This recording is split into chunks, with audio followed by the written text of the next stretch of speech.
Chapter 4778. The tall man used his strong and powerful arms to hug the slender girl. He was like an immovable mountain that supported the girl. There was no wind, no rain, and only a warm sun in the sky, protecting her and keeping her safe for the rest of her life. The anti-narcotics police and accompanying medical staff did not disturb the reunion of the lovers. They could not bear it. The reunion hug ended with reluctance. When Xia Jinyuan got up, he lightly kissed Yi Qian's cheek before introducing himself to the anti-narcotics police and accompanying medical staff. I am Yi Qian's boyfriend. Thank you for escorting her all the way. Yi Qian is our Yun province's #1 hero. Escorting her is what we should do. The anti-narcotics police stretched out their hands. Even if the two just politely shook hands, they could feel the gun calluses in each other's palms. Only people who hold guns all year round will have thick gun calluses. It seems that Xiao Ye's boyfriend is not simple. After shaking hands with the medical staff and thanking them, Xia Jinyuan pushed Yi Qian out. Xia Jinyuan was not the only one who came to pick them up. Political Commissar Yu and the director also came. The ambulance was also waiting for Yi Qian to come out and immediately send her to the hospital. Political Commissar Yu arrived at Xiang City Airport from the capital 2 hours ago. He did not return to the military academy and was waiting at the airport. Xia Jinyuan and the director arrived an hour ago and came with the ambulance. After learning that Yi Qian was injured, Xia Jinyuan's face was cold the whole way. The department director also thought for a long time, but even when his mouth was dry, Xia Jinyuan's face did not improve.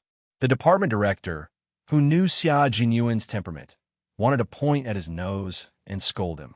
Just as he was about to scold him, the cold-faced Xia Jinyuan looked straight ahead and said in a low voice, "In our line of work, it is normal to get injured. There is nothing to worry about. It's fine as long as she recovers. As long as she is alive, everything is fine." So, just now, he wasted his breath? The department director choked, and his fingers trembled. He said angrily, "Then why did you make me worry for so long? I see that you're quite worried about Yi Qian, so I might as well let you talk to him." The dean wanted to beat his chest. You brat, you brat. You're already a lieutenant colonel. Why do you still like to make me angry like before? Let me tell you, if I really get sick from being angered by you, you better come to the hospital and serve me. No, come to the hospital and serve me and Xiao Yi. Xiao Yi has me to take care of her, and you have master's wife to take care of you. I'll only be a hindrance, Xia Jinyuan replied with a smile. Other than his voice being slightly colder than usual, everything else seemed normal. No one noticed that his hands were tightly clenched, and no one noticed the deep fear in his eyes. Hurt. His girl was hurt. His injuries were serious, and an ambulance was needed to pick him up at the airport. Was she hurt? Was she afraid of going on a mission alone without him by her side? How much had he suffered? How much had he suffered? Even though he knew that injuries were inevitable when he went out to fight, his heart still ached. After the pain subsided, he rejoiced that he was only injured. Fortunately, he was able to return safely. That's good, that's good. As long as she came back alive, that's good. That's really good. From the moment he learned that Yi Qian was hurt to the moment he saw Yi Qian, Xia Jinyuan spent a lot of effort to stabilize his voice and emotions. It was already very good that she was able to return to his side alive and well. That was already very good. He didn't ask for much. He just wanted her to be able to come back alive every time she went on a mission. Hearing her voice, seeing her smile, that was enough, that was enough. Chapter 4779. Getting hurt is nothing. Bleeding is nothing. We will recover after we recuperate. As long as we are alive, everything is fine. Outside, Political Commissar Yu and the director had been waiting for a long time. Because the two leaders didn't know what mission Yi Qian was carrying out, they didn't know whether Yi Qian's injury was light or heavy. Even if there was an ambulance, they didn't think too much about it. If military academy students were injured or fractured during training, there would also be an ambulance to send them to the hospital. When the two leaders saw Xia Jinyuan pushing a wheelchair out, and then saw the outstanding student Yi Qian sitting in the wheelchair, the two leaders felt that their hearts were about to jump out of their throats. No longer waiting in place, they rushed over and surrounded Yi Qian. Quick, quick, see if she's okay." Even though their hearts jumped to their throats, the two leaders who had seen the wind and waves were very calm. They first let the medical staff check on Yi Qian, rather than surrounding Yi Qian and asking questions. Yi Qian didn't expect that when he returned to Xiang City, even political commissar Yu and the department's director would be alarmed. His face was as red as fire. "Political commissar, director, I don't have any big problems. I'll be fine after a few days." "You don't have the final say if you don't have any big problems. Yuan, you accompany Xiao Yi to the ambulance." "Political commissar," Yu said in a deep voice. No matter how much they asked, it couldn't be solved. Let the medical staff examine him first. If there was anything else, wouldn't hurt to talk about it later. The director only dared to gently pat Yi Qian's hands. He didn't dare to pat his shoulders. He was wearing a fitness short-sleeved shirt. Under the thin fabric, traces of bandages could be seen. Looking at his arms, there were bruises and purple, looking scary. His face was the same, full of small and new injuries. He didn't dare to pat his hands too hard. The back of his hands were injured. A good person went out and came back a few months later with injuries. The director's mood. "It's fine if you didn't say it. Let Yuan accompany you to the car. We'll talk to the two comrades who sent you back. Then we'll come back to see you." After the director finished speaking, Xia Jinyuan hurriedly pushed Yi Qian away, followed by 3 medical staff, each in a hurry. Along the way, the medical staff from Yun province traveled together.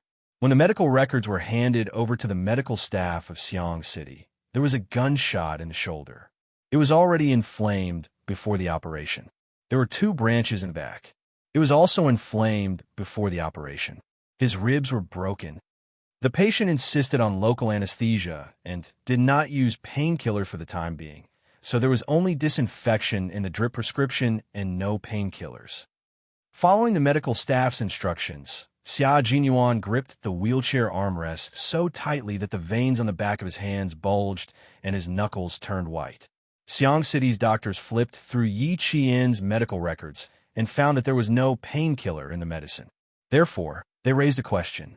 After receiving a reply, Xiang City's doctors gently sighed. "They all say that soldiers are made of iron. Today, I have seen it for myself."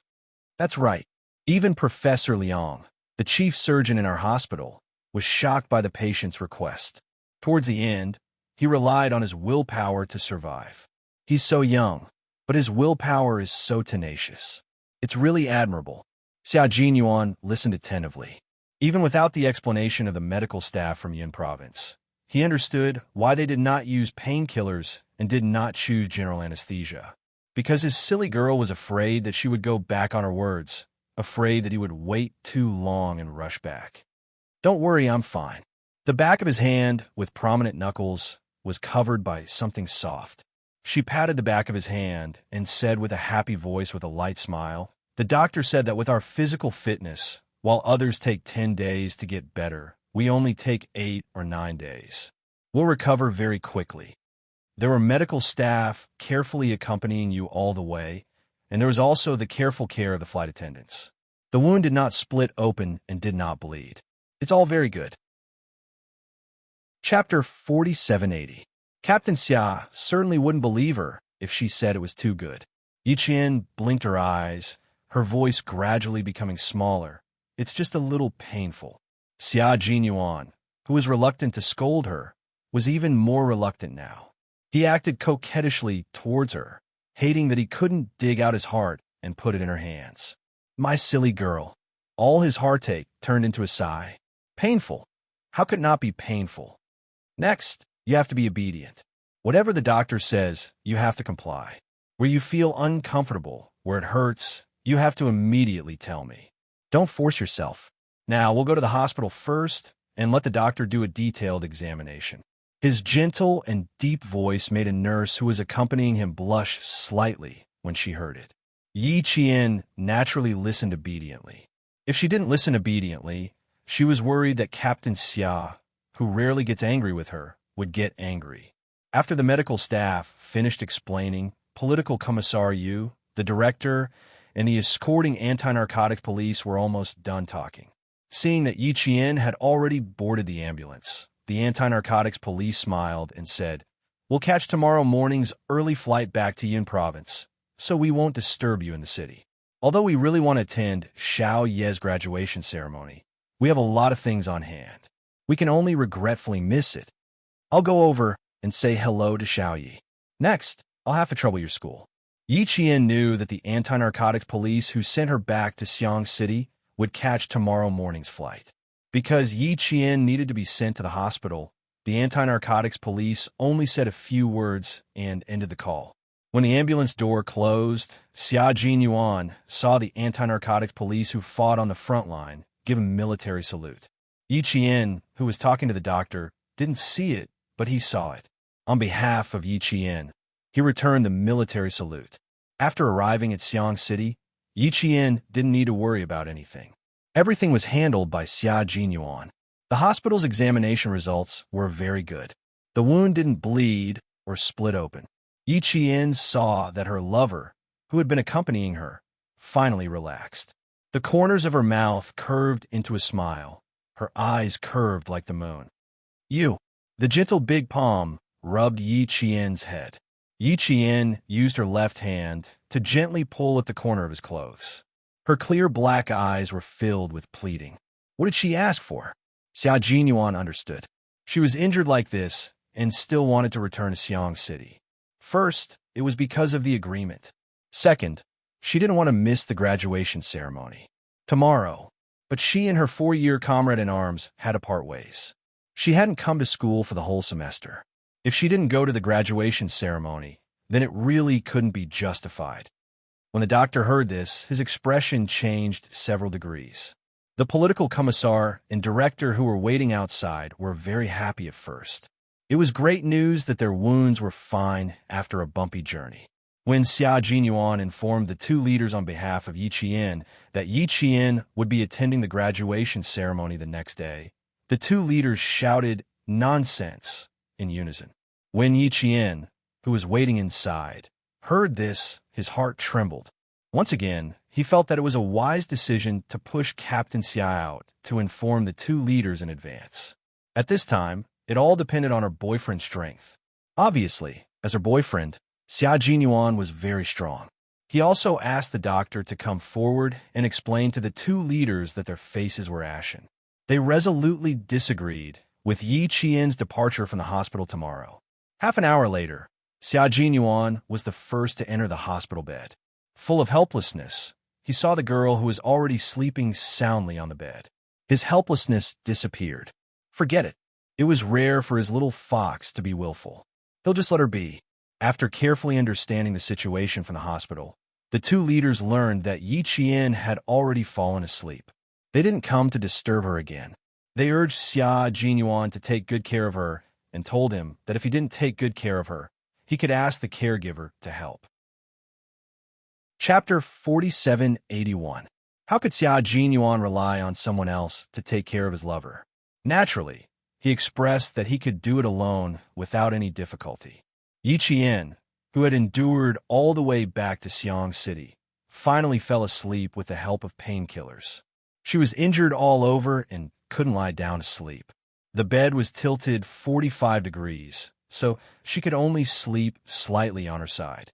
Fortunately, the wound on her back and shoulder were both on her side.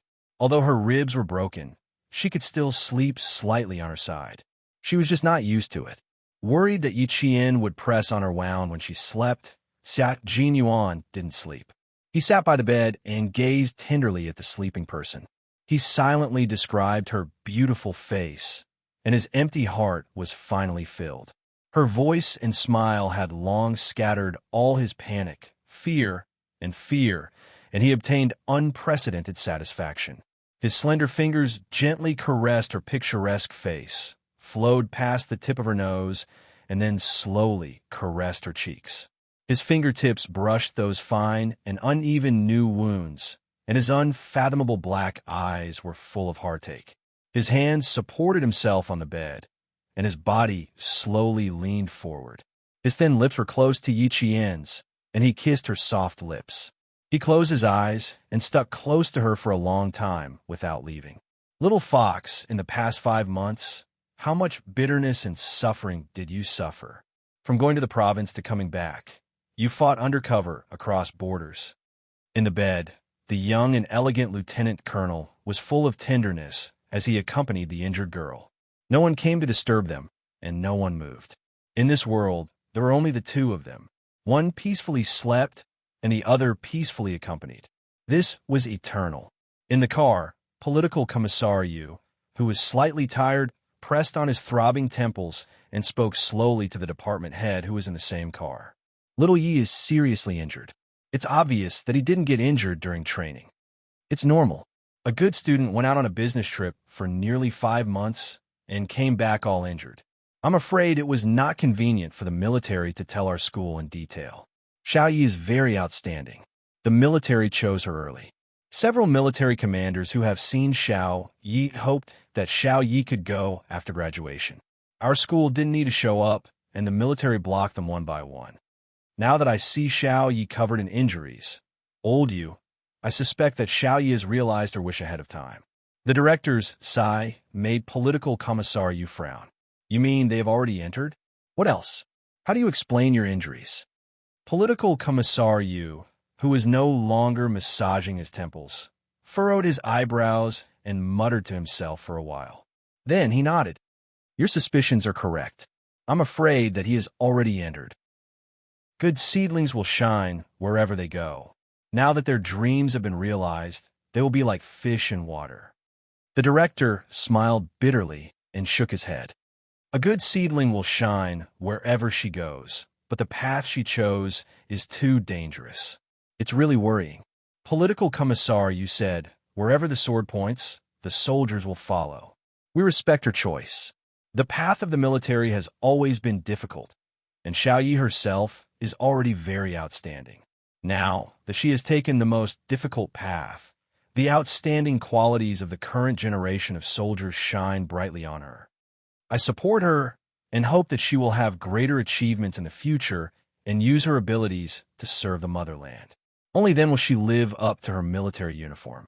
Political commissar Yu, who was born in the field army, supported Yi Qian's choice.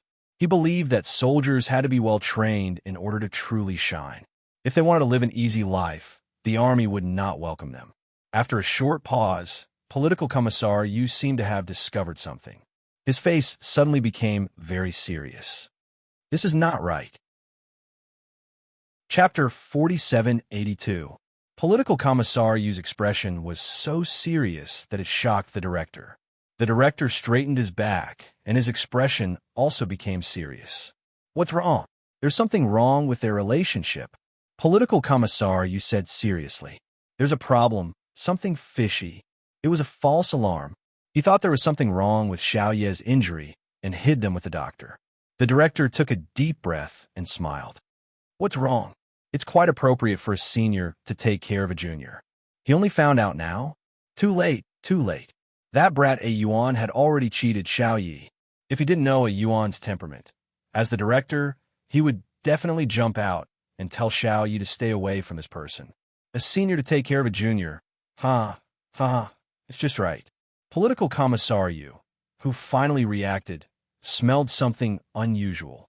He narrowed his eyes slightly. What a cunning old man. Tell me, what are you hiding? There's something wrong with their relationship, and you still say there's something wrong. The director laughed. Political commissar, we've already graduated. It's too late for you to say there's something wrong. I'm not hiding anything. Just like you, I can see that there's something wrong. As for what's wrong, it's the young people's business. Let's not care about it. It's fine now. Don't you think so? Political commissar, you snorted. You still say you're not hiding anything. If we hadn't already graduated, I would definitely what? Everyone saw Xiao Ye's performance in the military academy during her 4 years. Even if there's something wrong, it doesn't affect her. On the contrary, she's very outstanding. She's so outstanding that she can go out for work before graduation and come back with injuries. When you do, you'll definitely praise her. The director absolutely loved Yi Qian, and Xia Jinyuan was his favorite student. He knew what kind of person he was. Although he just found out, he didn't want to break them up. Old man, do you think I don't know your selfishness? That Lieutenant Colonel Xia Jinyuan used to be your favorite student. He and Yi Qian became a couple, and I suspect that you're the one who made them. Political commissar, they like each other. Why do I need to step in? You've done too much political and ideological work. You're too paranoid. You can't do that. We can't have internal conflicts. We have to trust in each other. Like hell, I'll believe you. Outside the car window, the sky gradually turned bright. Political commissar, you looked back at the hospital behind the car.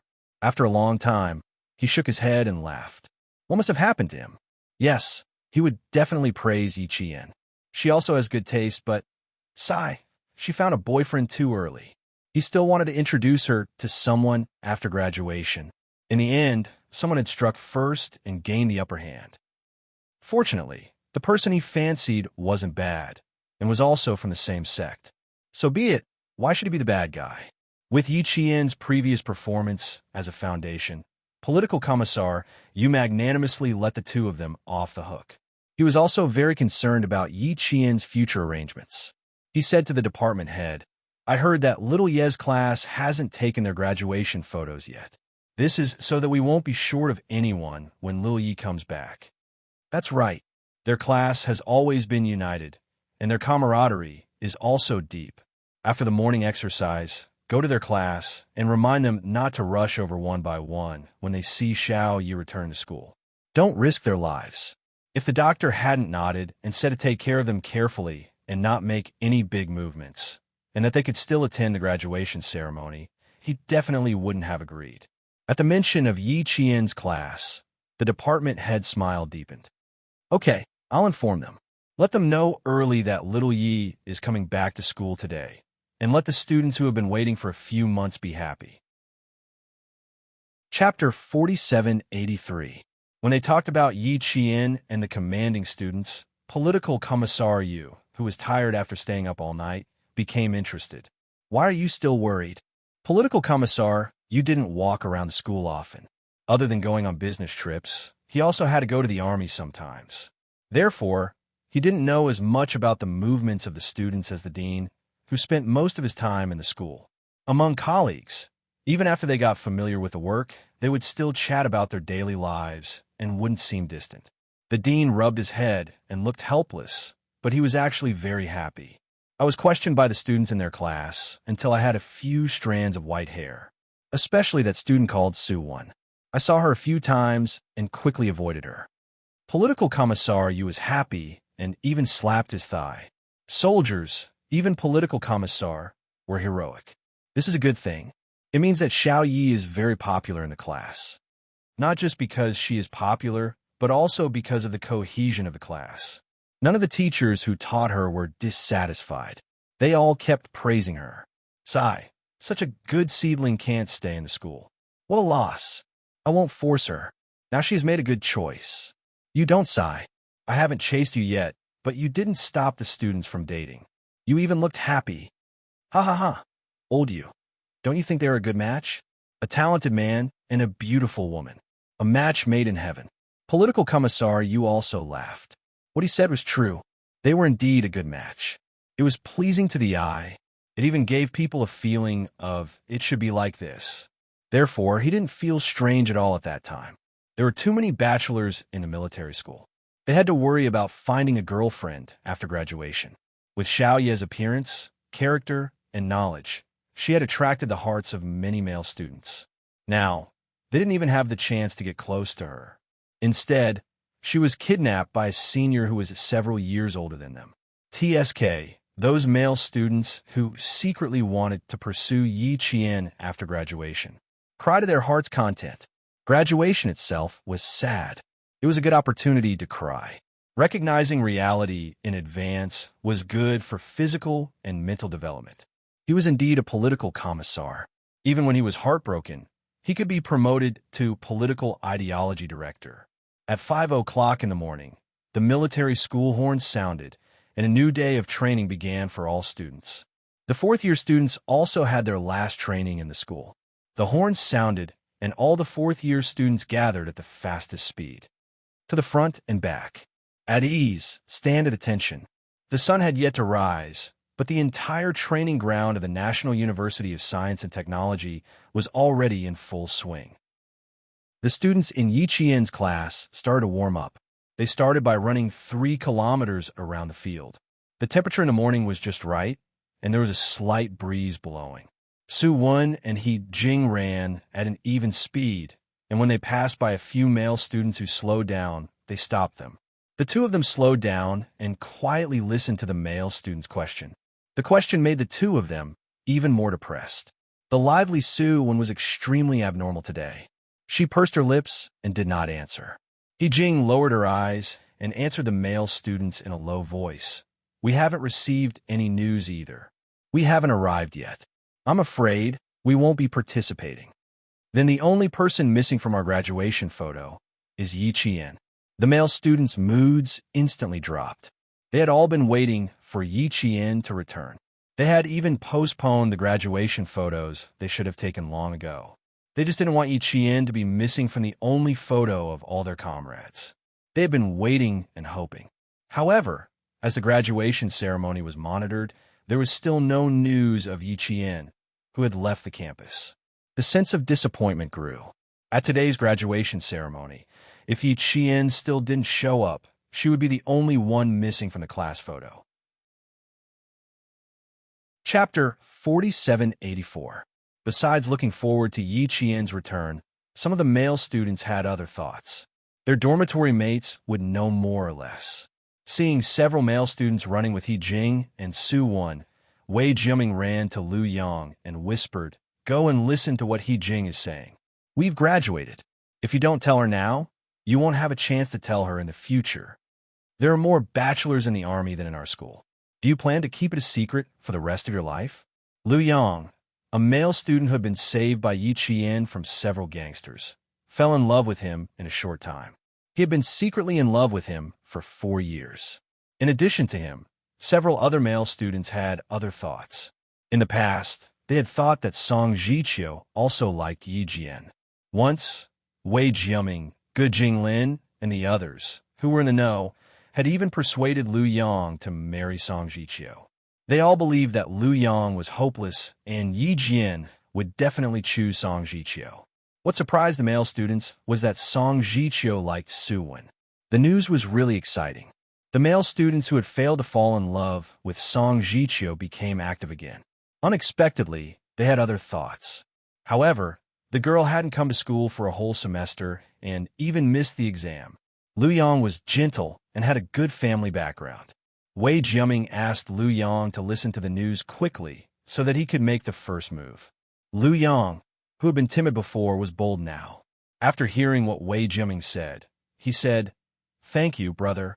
There's no news from the department. Wenzi and I have asked the director several times, but the answer is the same. Let's wait a little longer." He Jing said while running. She looked a little sad. Her comrade, who should have been with her, had left for several months without any news. How could she not be worried? Lu Yang didn't hear the first part. He only heard, "Wait a little longer." Then he knew that there was still no news from Yi Qian. His eyes were dim, and his shoulders slumped a little. Don't be discouraged. There's no news now. You can pursue him when there is news. You don't have news, and neither do others. Since everyone is the same, shouldn't you be happy? It's fair if everyone is the same. Wei Jiaming, who wanted to develop into a civil servant, was very eloquent. With just a few words, he managed to persuade Lu Yang to come back. The two of them talked as they ran, and they finished the last morning run of their lives as students. When the other male students saw this, they didn't ask any more questions. Even if they did, they wouldn't be able to get any answers. Seeing that his girlfriend, Su Wen, was in low spirits, Song Jiqiu could only sigh inwardly. He was also looking forward to Yi Qian's return. He had been looking forward to it since the start of school until graduation, but to no avail. He didn't know when she would come back. When she came back, except for the 14 comrades who had passed the postgraduate entrance exam, the other comrades would have gone their separate ways. She would be very sad at that time. Don't cry. We will definitely meet again in the future. Didn't you say that her family is also in Beijing? You're also from Beijing. Maybe you're on vacation together. Cheer up, don't cry. Su Wen, who was crying, rubbed her eyes. She was so disappointed that she didn't even know how to smile. Little Jane Eyre didn't answer. She wasn't in the mood to be happy. She left for several months without any news.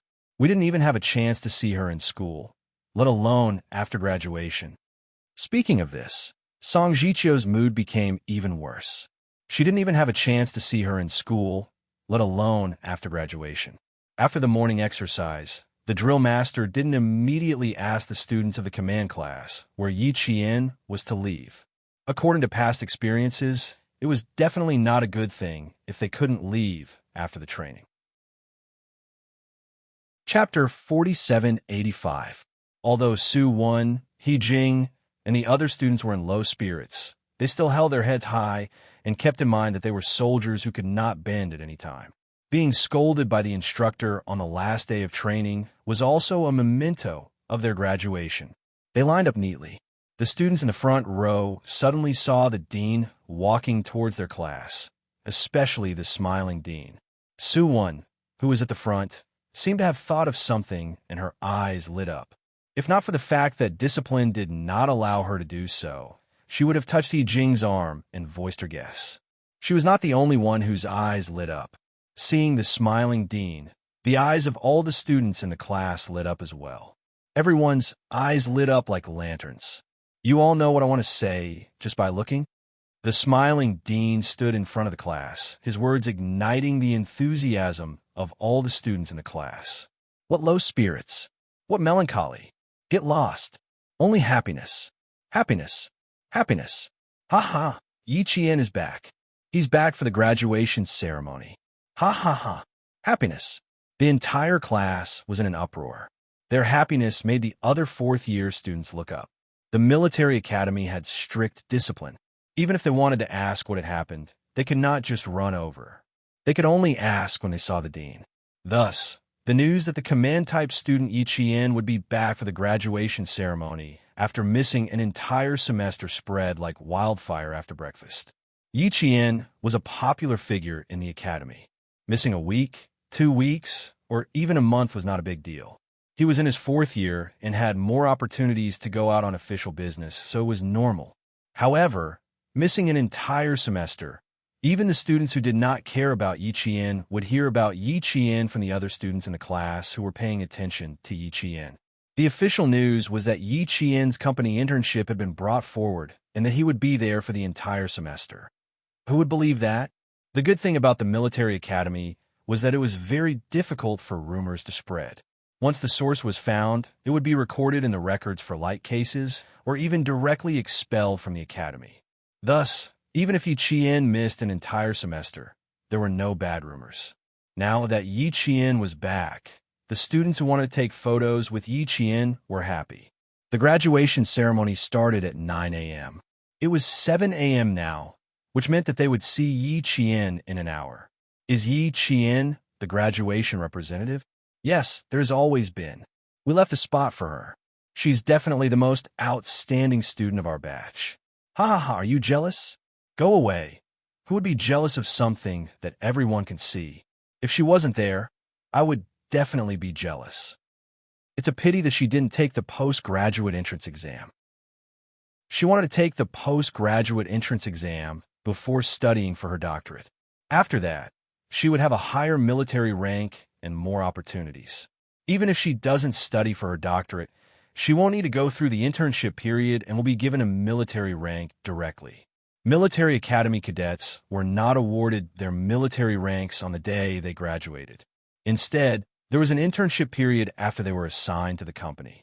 They would first go to the company with a bar and epaulets and would only be awarded their military ranks after 3 months or half a year.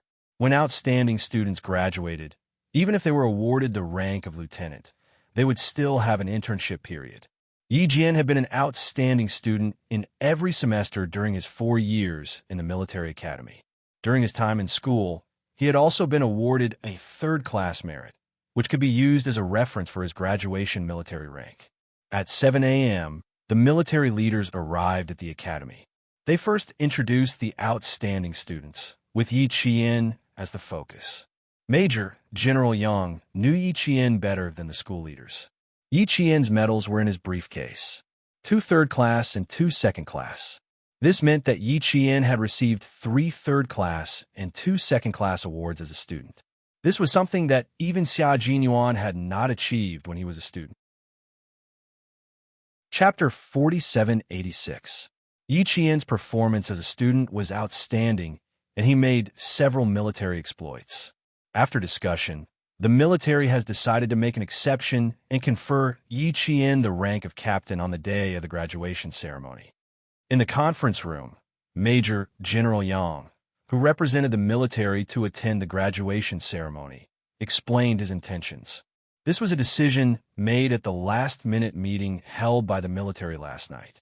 Commander-in-Chief Xia personally signed the document, and Major General Yang took a 4 a.m. flight to Xiang City. Major General Yang still believed that conferring the rank of major to Yi Qian was the right thing to do. Being a captain was an injustice to Yi Qian. Commander-in-Chief Xia did not agree. Conferring a military rank on the day of the graduation ceremony was already an exception. If he were to confer the rank of major, it would be a reward for Yi Qian, but it would be a provocation to the other students, and it would have a bad influence. Thus, the military rank would not change, but Yi Qian's Medal of Merit that had not been conferred must be conferred this time. He placed the red boxes containing the Medal of Merit one by one on the conference table, and then opened them one by one, which shocked the school leaders who received them. 2 third-class merits, 2 second-class merits. Outstanding student Yi Qian, what kind of missions did you carry out during your 4 years in the military academy? There is no need to mention the third-class merits.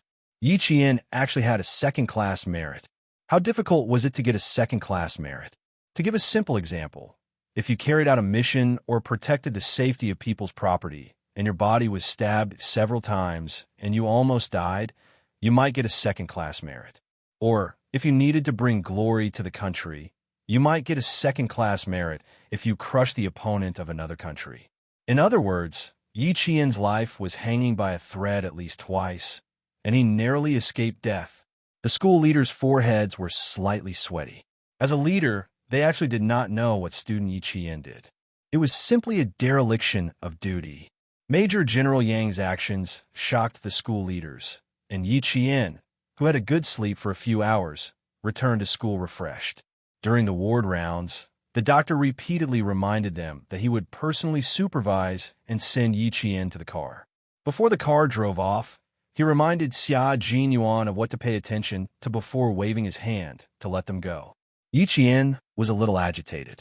Xia Jinyuan, who had been serving her the whole time, was afraid that she would strain her wound if she got too agitated, so he pulled Yi Qian into his arms and said, "Don't be agitated, don't be agitated.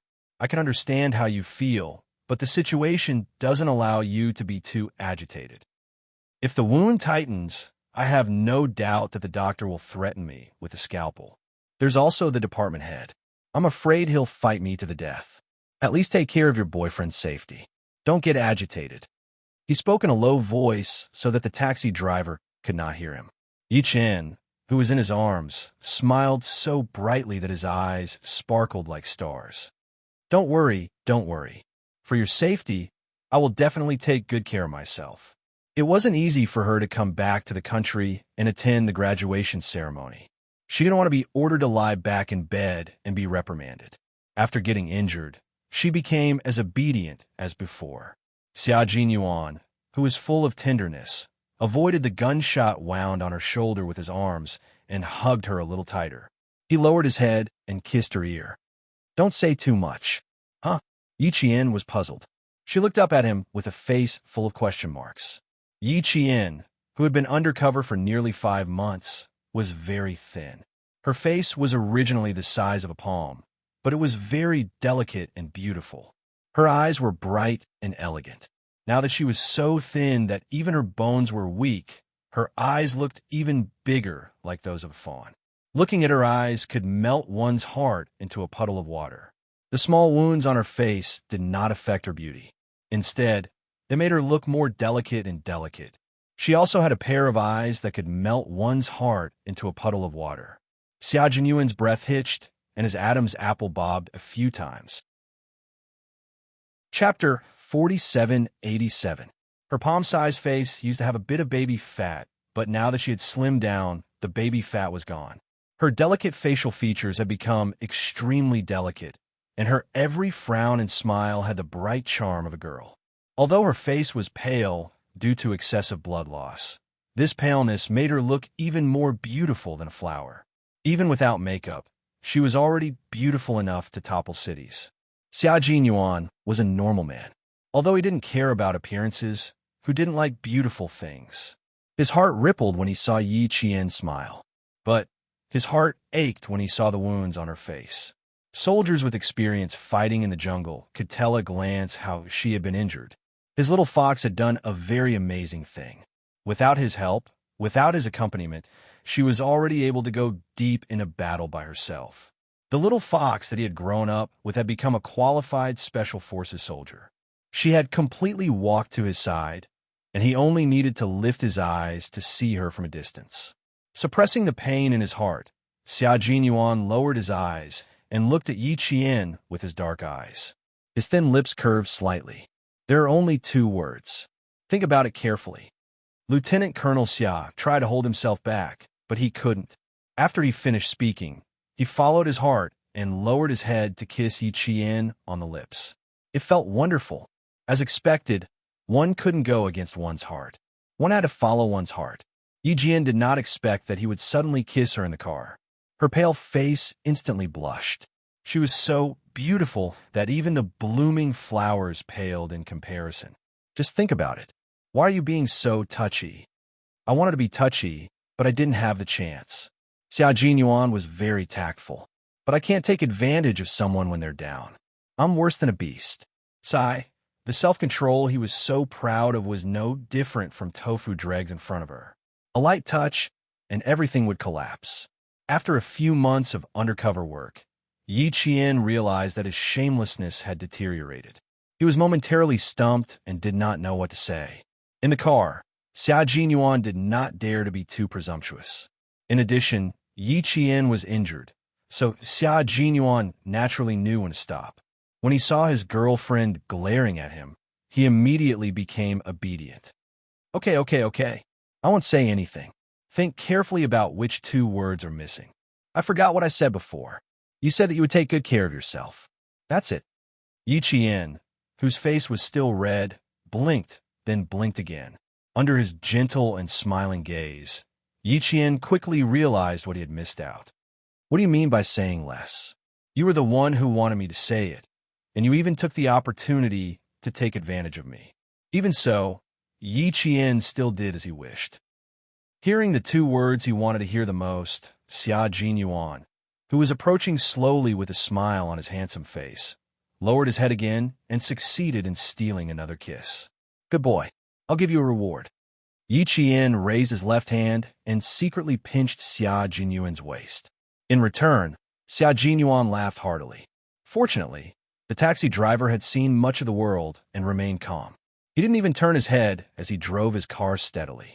For you, I will take good care of myself.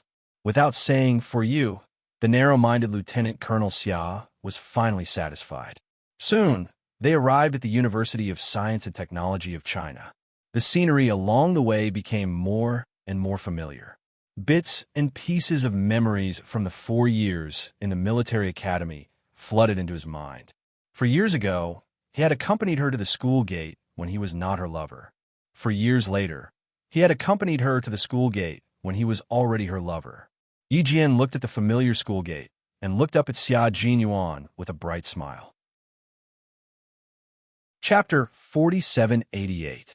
Xia Jinyuan seemed to understand what she was thinking.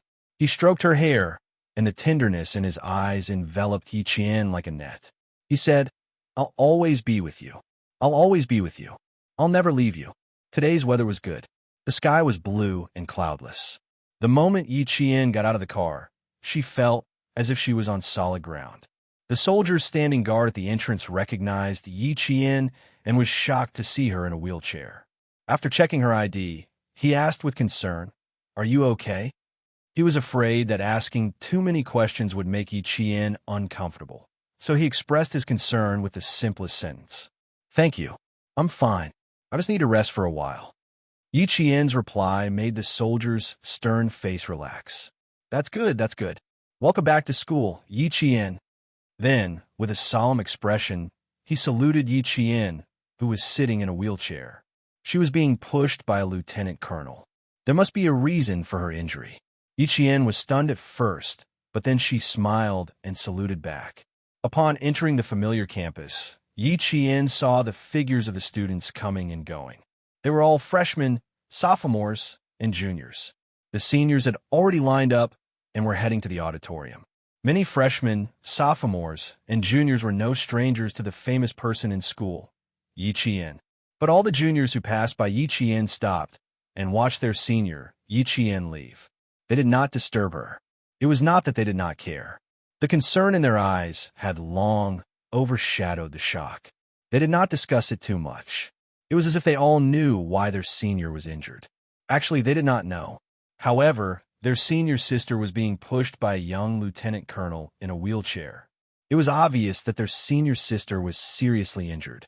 Their senior, Yi Qian, had always been at a height that they could never reach. They could only look up to her with admiration. Under countless gazes, Yi Qian quietly requested to stand up and leave, but was rejected by her boyfriend, Lieutenant Colonel Xia. The reason for her rejection was very simple. As the representative of the outstanding students, she went up to the stage to give a speech. If she walked over slowly, it might delay the time and cause all the fourth-year students to wait, which wouldn't be good for her reputation. Yi Qian did not mention it a second time. It was a very strong reason to reject him. However, Yi Qian felt very uncomfortable being stared at by his junior brothers and sisters from time to time, so he asked Xia Jinyuan to take another path to the auditorium. Xia Jinyuan knew every path in the University of Science and Technology, so he didn't need Yi Qian to guide him. He took a relatively remote path. This was also the path that Yi Qian walked the most. Xia Jinyuan, who was pushing the wheelchair, even slowed down a lot because he knew that Yi Qian walked the most on this path. The sense of familiarity made Yi Qian's eyes dry up.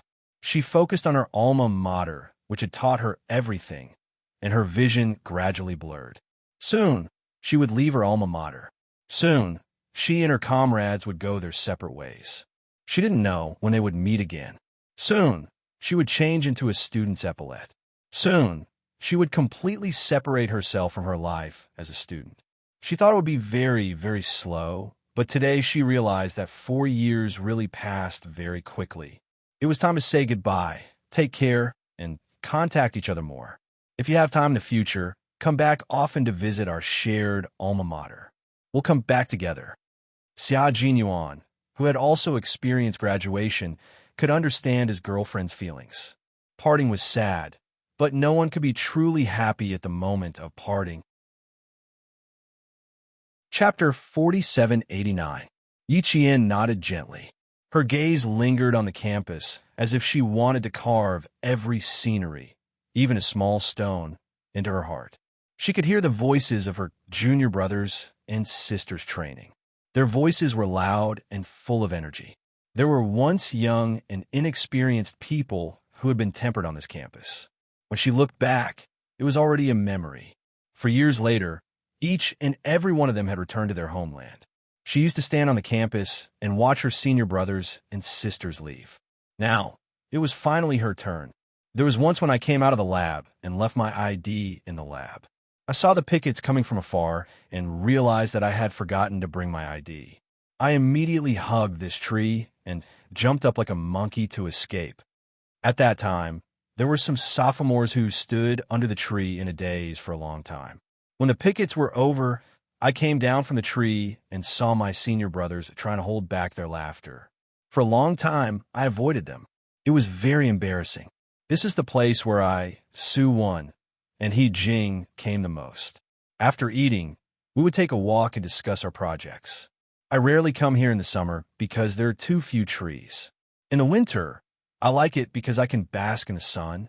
From the campus to the central axis of the auditorium, Yi Qian would tell Xia Jinyuan about her 4 years of beautiful memories every time they passed by. Most of the time, Xia Jinyuan listened with a smile. Occasionally, he would mention some interesting things that had happened to him here. His interesting stories were truly interesting. When he saw that his girlfriend was sad, he deliberately picked up some interesting and embarrassing stories. Yi Qian laughed until she could not stop. If he continued, she would laugh until her wound opened up. Quickly stop talking. Only then did Xia Jinyuan stop. He squatted down and carefully checked Yi Qian's wound to see if it had opened up again. His nervous look made Yi Qian feel sweet and happy.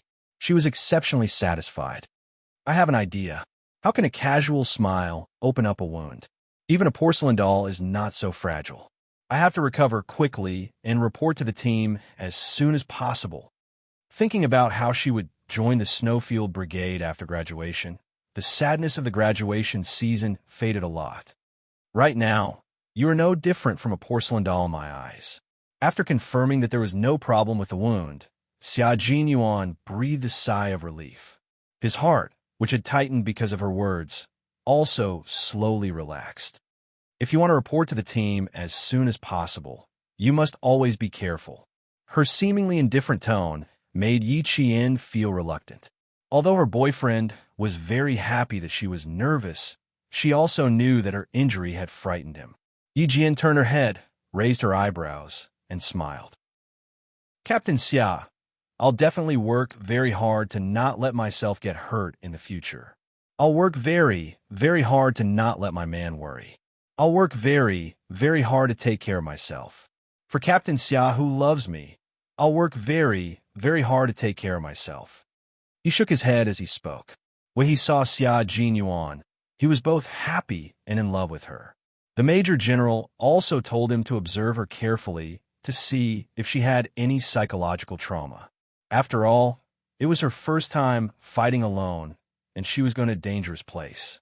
If there were any problems, he could immediately talk to her. Now, it seemed that the Major General was overthinking things.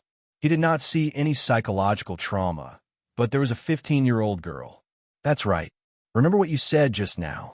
When I return to the base, I have to copy down what you said and sign it together.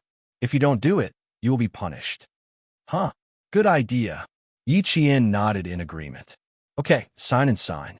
You too. Of course. Captain Xia blinked and nodded with a smile. Obviously, there was an ulterior motive behind that smile. Unfortunately, Yi Qian did not see it. Chapter 4790. Although her skills were improving day by day, Lieutenant Colonel Xia was still slightly better than her. As the two of them talked back and forth affectionately, the auditorium where the graduation ceremony was held could be seen in front of them. Below the auditorium, all the graduating seniors were lined up neatly and walked into the auditorium in groups. Although there were many stone steps, the army green figures walking in a straight line formed the most beautiful scenery. Yi Qian looked at her hospital gown and couldn't help but feel out of place. She had to hurry up and put on the student uniform. Do you need to go to the bathroom? She was on a 4-drip from 4 in the morning until 6 in the morning. She refused to get out of bed and used a convenient urine bag. With 5 bottles of 4 drips flowing into her blood vessels, her bladder would be quite full. In the hospital, there were nurses to help her go to the bathroom. When she arrived at school, Xia Jinyuan was worried about asking the female students for help, so he planned to escort her himself. Yi Qian, who wanted to put on her uniform as soon as possible, choked when she heard this. Wait, ahem, I'll ask Suwon and He-jin to help. You don't have to worry. I'm worried about letting them take care of you. Xia Jinyuan could tell what she was thinking at a glance. The little girl was shy again. Based on our relationship, it's normal for a boyfriend to help his injured girlfriend go to the bathroom. There's no one in the bathroom. I'll accompany you. Without giving Yi Qian a chance to refuse, he pushed the wheelchair over. 5 minutes later, Yi Qian sat back in the wheelchair with a flushed face. Fortunately, there was no one around. If other students saw her, she would definitely find a hole to hide in. Even Lieutenant Colonel Xia, who had previously been open and above board and thought that there was nothing wrong with it and that he wouldn't be affected, blushed slightly. Saying and doing were indeed 2 different things. He thought it was easy, but in fact, when he really had to serve her, his hands were trembling. It was simply too exciting. First time, second time, it'll be better next time. The blushing Lieutenant Colonel Xia comforted her. Yi Qian was so embarrassed that she wanted to cover her face. She squeezed out a voice as soft as a mosquito's. Next time, I'll do it myself. I won't ask you for help. Xia Jinyuan, who was behind her back, smiled. That was not up to her. There was only one class left, and Xia Jinyuan pushed Yi Qian into the auditorium through the back entrance. Backstage, Su Wen and He Jing were waiting anxiously. From time to time, they would walk to the door to see if Yi Qian had arrived. The department head told the two of them to remember to bring Yi Qian's student uniform with them, so that Yi Qian could save time. When they arrived at the auditorium's changing hall, the two of them rushed to the changing hall backstage early, but they still didn't see Yi Qian's figure. It's only 5 minutes to 8. Why isn't little Jane Eyre here yet? Don't tell me you have something to do midway and won't be attending the graduation ceremony? Su Wen, whose heart was in a mess, couldn't help but run to the door to take a look. She still didn't see the familiar figure and became a little anxious. He Jing said, "No, the department head said that little Jane Eyre would be here." But Su Wen, who was looking again, suddenly widened her eyes. She was overjoyed. Little Jane Eyre. With a whoosh, she turned into a gust of wind and rushed out of the changing hall. He Jing followed closely behind. The two of them braked almost at the same time. Their little Jane Eyre was in a wheelchair. No wonder the department head told them to be mentally prepared and not to be rash when they saw Yi Qian. They shouldn't pounce on Yi Qian out of excitement. It turned out their little Jane Eyre was injured. Chapter 4791. Yi Qian's shoulders, back, and calves are all injured. Please be gentle when you help her change her clothes. Bending, stretching, and pulling her arms are not allowed as it will open her wounds. Before Yi Qian entered the changing room to change her clothes, Xia Jinyuan carefully instructed Su Wen and He Jing. His serious expression made their hearts skip a beat and their eyes redden.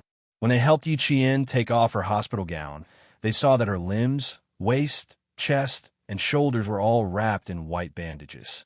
The tears that they tried so hard to hold back suddenly flowed out. Ow, how did you get hurt like this? Su Wen's trembling fingers were extremely light, like a feather caressing the bandages on Yi Qian's shoulders. Does it hurt a lot? Does it hurt a lot? Her voice was choked with sobs, and her tears flowed freely. Yi Qian smiled and shook her head. It's okay. I didn't know it was painful then, and it doesn't hurt now. Don't cry. If you continue crying, your eyes will swell to the size of peach pits. He Jing quietly wiped her tears and said softly, Wenzi, don't waste time. Help little Jane Eyre put on her shirt. The air conditioner is too strong. Don't blow little Jane Eyre. With such serious injuries and injuries all over her body, how could it not hurt? But little Jane Eyre had always been able to endure. No matter how painful it was, she would endure it and say that it didn't hurt. She wouldn't let her comrades worry. Okay. Su Wen retracted her hand and hurriedly helped Yi Qian put on his clothes without even wiping her tears. The sound of pacing came from outside the door. Su Wen sniffled and livened up the atmosphere. Little Jane Eyre, your boyfriend, who is so handsome that he makes us feel inferior, is getting anxious. Just now when you said that we would help you change your clothes, we nodded. Then his gaze shot over like a knife.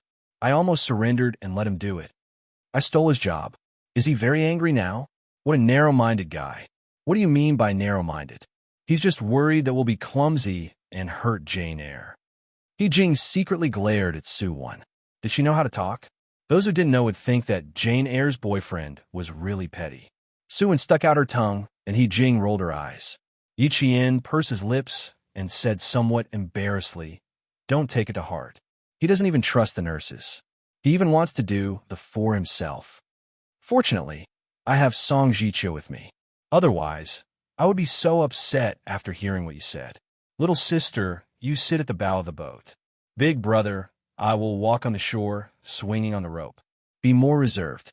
There's a chief outside. He Jing, whose mouth was twitching, reminded her softly. So what if he's the chief? We're Jane Eyre's schoolmates. Shouldn't the chief be coaxing us? Song Jiqiu is so honest in front of you. She's afraid that I'll be abducted by you one day. Suwon raised her eyebrows. She didn't feel ashamed at all. Xia Jinyuan, who was outside, was speechless. He raised his hand and rubbed his forehead. He regretted that he didn't insist on changing Yi Qian's clothes. Why did he feel that this female student wasn't very reliable? Fortunately, the other female student looked more mature. Otherwise, he wouldn't have compromised and agreed to it. Yi Qian didn't like to talk about others behind their backs. He wouldn't even mention it in front of Xia Jinyuan. Even if he did mention it, he would only mention the interesting things that happened when they were together. As a result, Xia Jinyuan didn't know much about Su Wen's and He Jing's characters. He didn't need to know too much. He could tell a thing or two with just a few words. Su Wen was free and easy and had a sense of propriety. He Jing was mature and tolerant. Yi Qian was gentle and cold. The three completely different characters were in the same room. They tolerated and complimented each other. Naturally, they had a good relationship. Chapter 4792. In the changing room, Su Wen and He Jing were chatting and laughing, but their eyes were wet. They carefully helped Yi Qian change his clothes. Even when they put on his socks, Yi Qian's protests were completely ineffective. In the auditorium, the graduation ceremony had already begun. Yi Qian, who had changed into his military uniform, no longer looked sickly. Even though he was sitting in a wheelchair, his originally reserved aura could no longer be concealed, nor could it hide his solemn military aura. Behind him, Su Wen and He Jing, who were also wearing their military uniforms, also looked like soldiers. However, they still lacked something compared to Yi Qian. Even though Yi Qian was in a wheelchair, others would still notice Yi Qian at first glance. Xia Jinyuan, who was waiting at the door, walked over.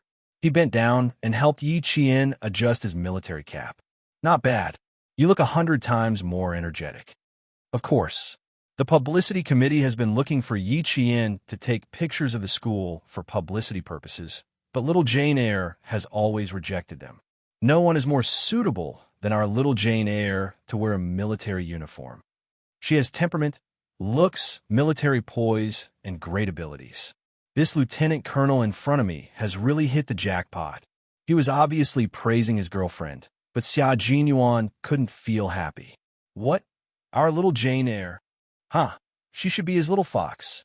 After thanking the two of them, Xia Jinyuan pushed the wheelchair again. Occasionally, he leaned over to Yi Qian's ear and whispered, "You're mine, not theirs." Yi Qian smiled helplessly and glanced at him. "Captain Xia, aren't you a little too petty?" "Huh, I was generous enough just now. I even gave up the opportunity to serve you. Why do you still think I'm petty?" Xia Jinyuan felt wronged for not changing his girlfriend's clothes himself. Su Wen, who was in her military uniform, secretly rolled her eyes. This lieutenant colonel, don't think I don't know that he said those words on purpose. Narrow-minded. I've never seen such a petty lieutenant colonel. He Jing lowered her head and smiled. It was pretty good. It was obvious that the lieutenant colonel cared a lot about little Jane Eyre. From the way he looked at little Jane Eyre, it wasn't hard to tell that as long as little Jane Eyre was around, there was no one else in his eyes. Let's go back to class first. See you later. He Jing put on her military cap and turned around to talk to Yi Qian. Good luck. The whole class is waiting for you to speak. Wrong. It's all the senior students, especially the male students who come to our class every 2 to 3 days to ask if little Jane Eyre has returned to school. Good luck, little Jane Eyre, Su Wen said with a smile, while using the corner of her eye to observe the expression of the narrow-minded lieutenant colonel. Failure. He could only see the other party's flawless, elegant smile. Other than that, there was no other expression. Humph. Don't talk about it anymore. Su Wen pulled He Jing away. After the two of them left, Xia Jinyuan said helplessly, "It's a good thing that you're graduating soon. Otherwise, I would be worried that she would lead you astray." Yi Qian smiled and said, "Su Wen is very smart. Don't be fooled by her temperament. She never speaks carelessly. She had a good impression of you before and even said that it was a good deal for me to find such a handsome boyfriend." Xia Jinyuan raised his eyebrows. "What about you? Do you agree or disagree?" Of course. I agree. She deliberately dragged out her answer.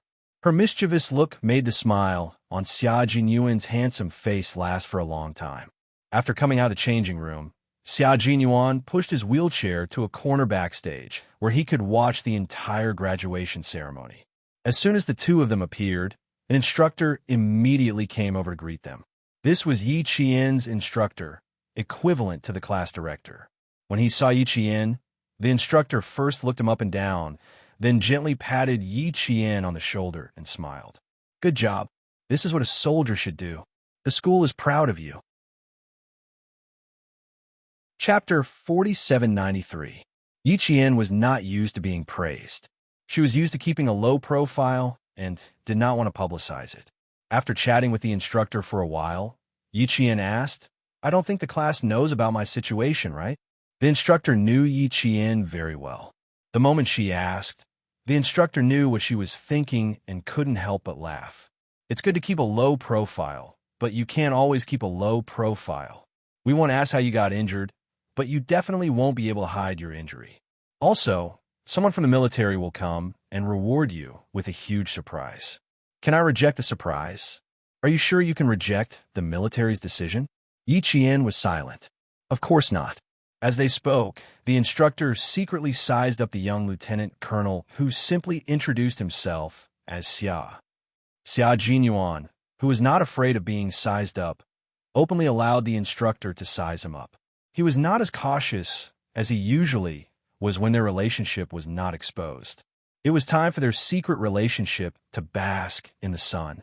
Was he still afraid of being found out by the instructor? Although he was not afraid, he did not deliberately mind and allowed the instructor to size him up. Yi Qian was also able to keep her cool. If the instructor did not ask, she would not say anything.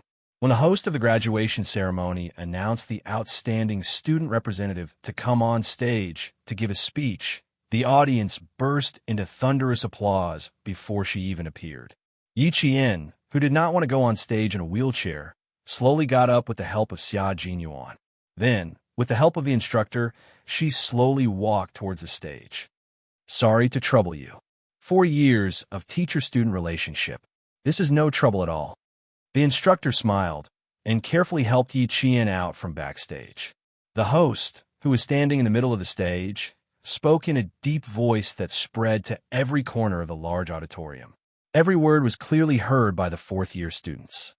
Next up, I believe everyone is very familiar with this outstanding student. We have heard of her bravery and brilliance countless times in the academy, but this time, I think all of us will be shocked by her appearance. Let's welcome the outstanding student representative, Yi Qian, to come on stage and give a speech. Please give her a round of applause. Although the host did not directly announce his name, the students in the audience all knew that on the last day of graduation season, Yi Qian, who had disappeared for an entire semester, had really returned to school. Thunderous applause sounded again. The dark green figures below the stage all looked at the stage, and the applause was louder and more intense than the last. The applause from the rostrum was equally loud. Major General Yang looked at the female soldier who walked out with deep relief in his eyes. Due to special circumstances, please give Yi Qian some time. Thank you. After the host finished speaking, apart from He Jing and Su Wan, who were not surprised, all the other students had looks of surprise on their faces. When Yi Qian's figure appeared on the stage, a fierce military might, like a sharp sword that had been unsheathed, rushed towards them as she walked slowly. Immediately, the students' expressions turned serious, and they subconsciously tensed up their bodies and sat up straighter. Sorry to have made my comrades wait for so long. I am Yi Qian of the commander type. It is my honor to stand here and give a speech as a representative. The slender figure on the stage was as straight as a long spear. She was unperturbed by the thousands of gazes sizing her up. There was not a trace of strangeness in her voice. She spoke clearly and calmly. If she had not walked out very slowly, no one would have thought that she was seriously injured. Her speech was only 3 minutes long.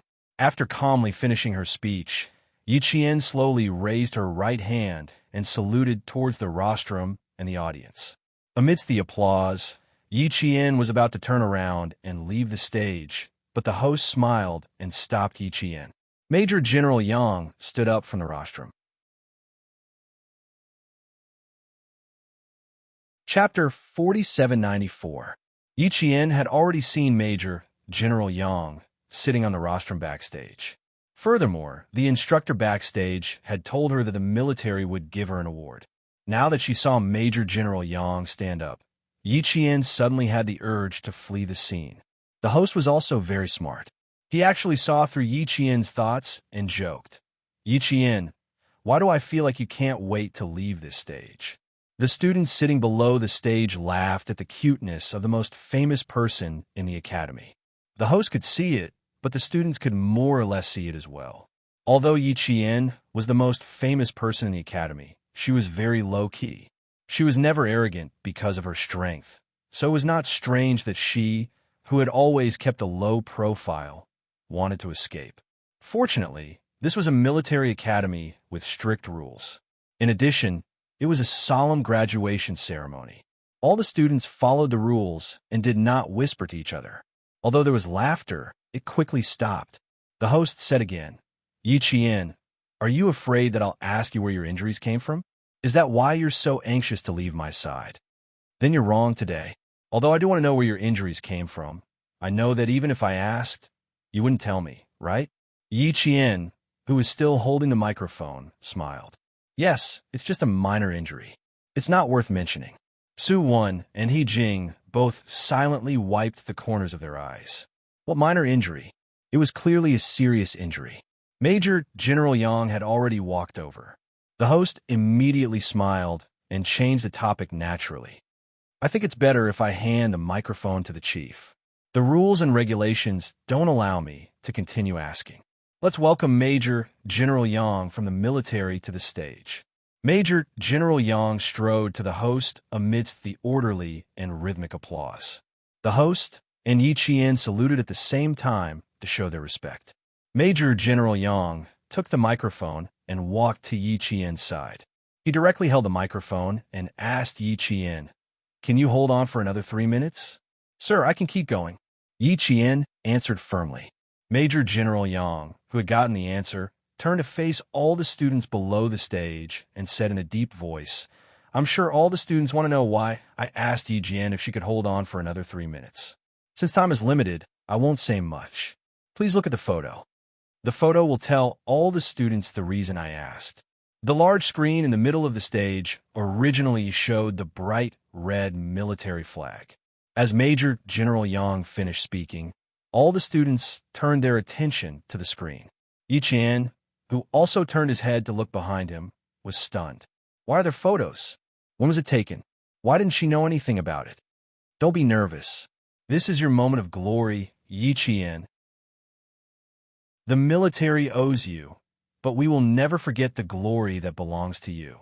Major General Yang turned off the microphone and spoke in a low voice that only the two of them could hear. He tried to calm Yi Qian down. "You're too low-key.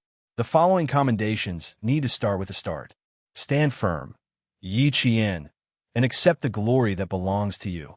Yi Qian, who was still in shock, calmed himself down and replied softly, "I've troubled you in the military." Major General Yang said softly, "Venan are sometimes exactly the same. The military merits that some people fight for are insignificant in your eyes. What's yours and what's mine will be given to you. It's not that I've troubled you. It's just how it should be." Yi Qian pursed his lips and smiled. He really didn't care about military merits. The true meaning of life had nothing to do with fame and fortune. Chapter 4795. Yi Qian's glory was shown on the big screen with a bloody photo. When the photo was shown, there was a burst of gasps from below the stage. It was a photo of her shoulder being shot. The wound was swollen and inflamed, and the red skin around it was rolled up. Just looking at it made people's hearts sink. Then the second photo was shown. It was a photo of a pair of calves. The calves were badly mutilated, and there were strands of skin tissue hanging down. Two nurses were carefully cleaning the wound. This photo made the students below the stage so tense that they even breathed lightly. When a third photo was shown, some of the female students couldn't help but close their eyes, unable to bear to look at it. The male students, on the other hand, secretly clenched their fists. They were shocked by the 2 bloody holes in the photo, as well as the large area of abrasions on the back. These wounds, were they all from Yi Qian's body? Was it the same injury? Was the shoulder shot and the red, swollen, and inflamed wound caused by the lack of immediate treatment? Why wasn't it immediately treated? Was it because the conditions and environment at the time didn't allow it? The wound on the back looked like it was pierced by something hard and then pulled out by herself. Yi Qian must have been in a lot of pain at the time. When they saw the photo, they felt the pain on their backs. But now, looking at Yi Qian standing upright on the stage, they couldn't tell that she was injured at all. All 3 photos are from the same person. Right now, she is standing beside me with her back straight, perfectly displaying the tenacity that a soldier should have. As soon as Major General Yang finished speaking, the audience burst into applause. Students, teachers, school leaders, instructors, everyone in the auditorium applauded the young female soldier on the stage. Unbeknownst to them, student Yi Qian had already shouldered the responsibility of a soldier. She used her own blood to complete the mission given to her by the country, and wrote the style of a modern soldier. Standing upright, Yi Qian gently closed her eyes. Although she never thought that she would one day let others know what she had done, when a thunderous applause entered her ears, she was moved deep inside. The tough faces of her comrades in the Snowfield Brigade flashed through her mind. She was fortunate enough to stand here today and receive applause. However, the comrades who had fought side by side with her were still hiding behind the scenes, silently contributing. Even if they died in battle or retired, they were not known by the world. Compared to her comrades, Yi Qian was so lucky. The applause stopped, and Major General Yang's deep voice once again entered the students' ears. Let's not talk about how Yi Qian got injured. She was able to complete the mission given to her by the country, even though she was severely injured. Students, please give another round of applause to Yi Qian, who is not afraid of sacrifice. Major General Yang cherished Yi Qian very much. 3 third-class merit awards and 2 second-class merit awards. If there wasn't any information that could shock the students, it wouldn't be enough to make them recognize the merit awards. Fortunately, the Yun Province Anti-Narcotics Police had taken pictures of Yi Qian fearlessly in order to promote the fact that our army was irreconcilable with the dark forces. This allowed all the students to see how much blood and sweat Yi Qian had put in a place where they could not see. While they were still receiving training on campus, sitting in the classroom and learning knowledge, their comrade Yi Qian had already used her own flesh and blood to complete various life and death missions over and over again. After that, everything would naturally take its course. 3 third-class merit awards, 2 second-class merit awards.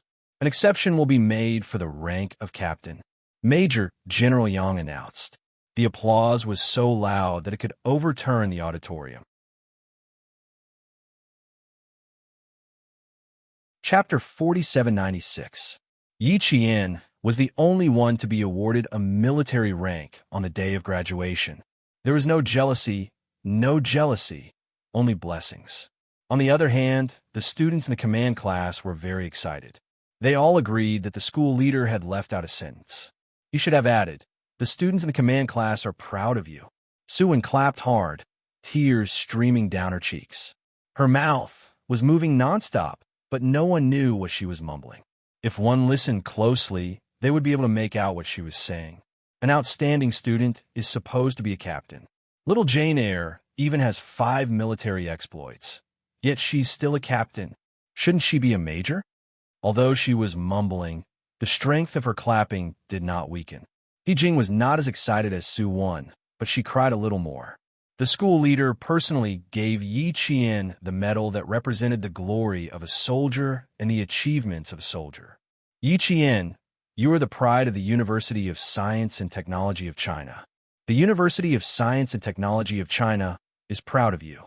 You are also a role model for all the students of the University of Science and Technology of China.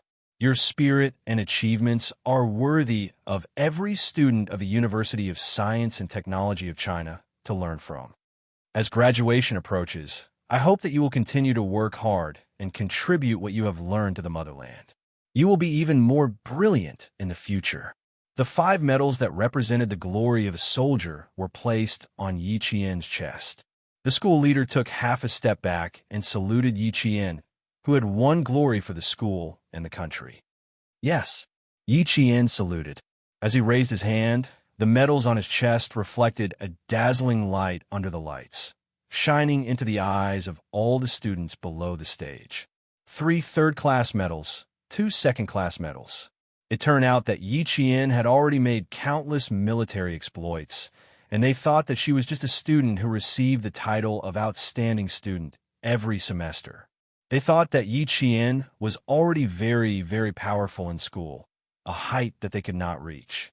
Only now did they realize that Yi Qian was not only powerful in school, but also outside of school. Sometimes, they thought that if they worked harder, they might be able to surpass Yi Qian.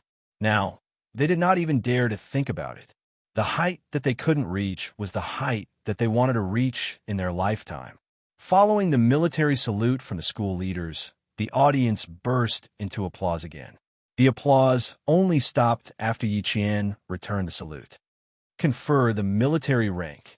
The most sacred moment had arrived, and the students' expressions became very serious. The atmosphere of the entire auditorium changed. It was solemn and respectful, and no one dared to be presumptuous.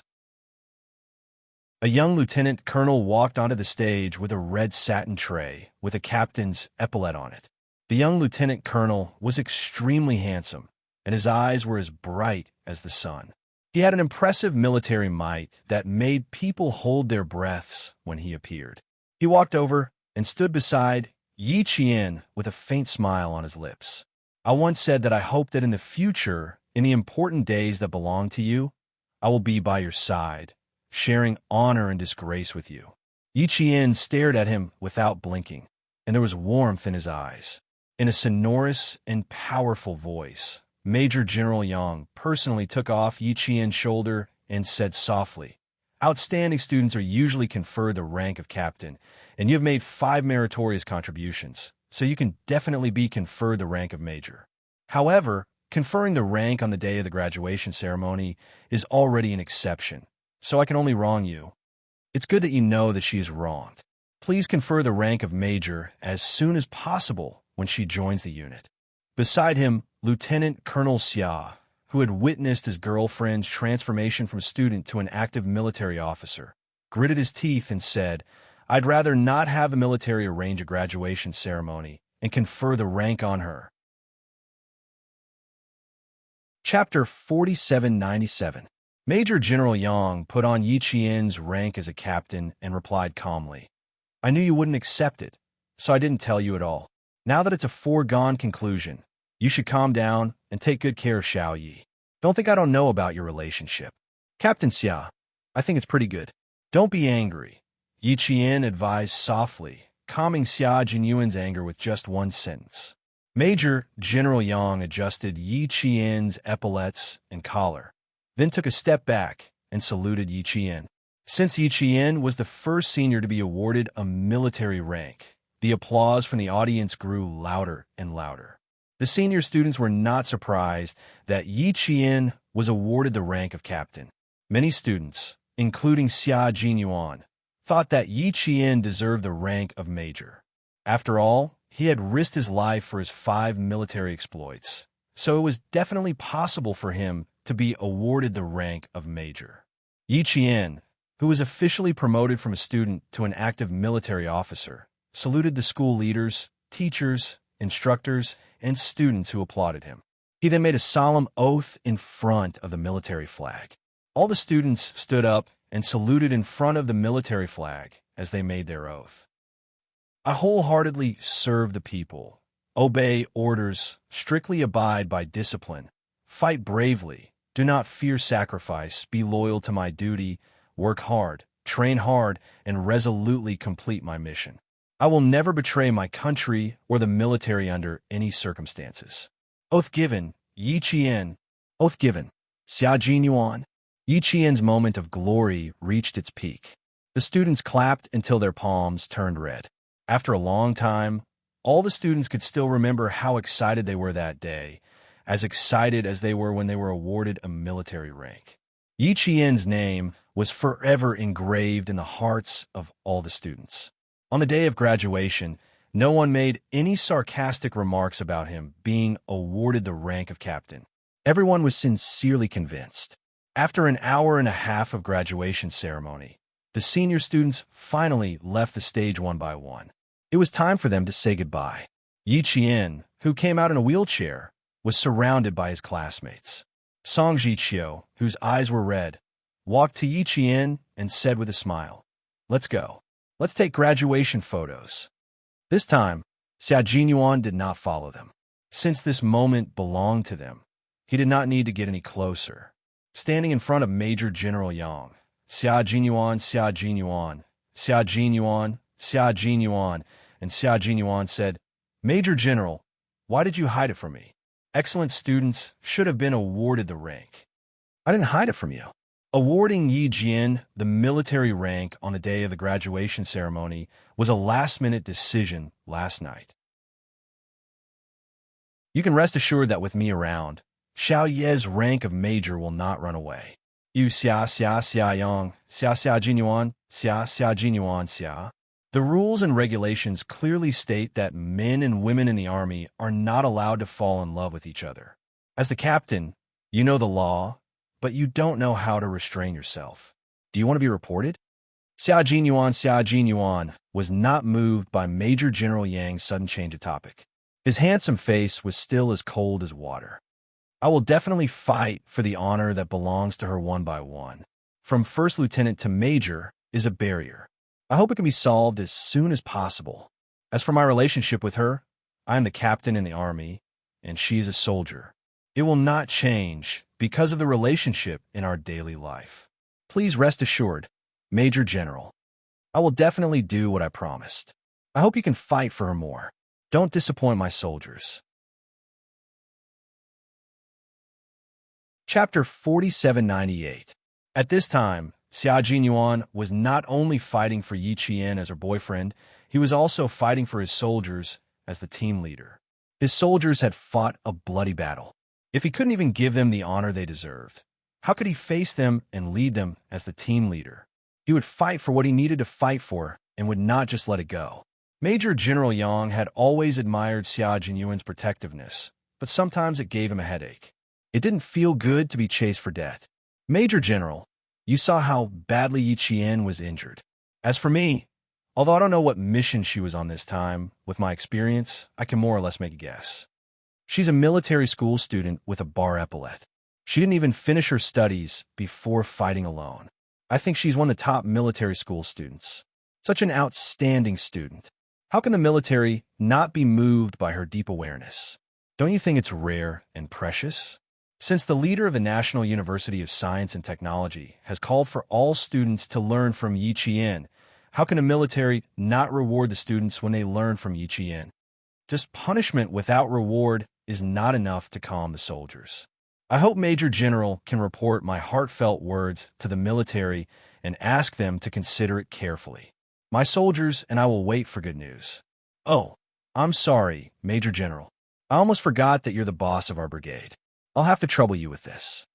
Major General Yang raised his hand and rubbed his temples. "Even Zhuaku can't win against you. Don't worry, I know what I'm doing. I won't mistreat my soldiers."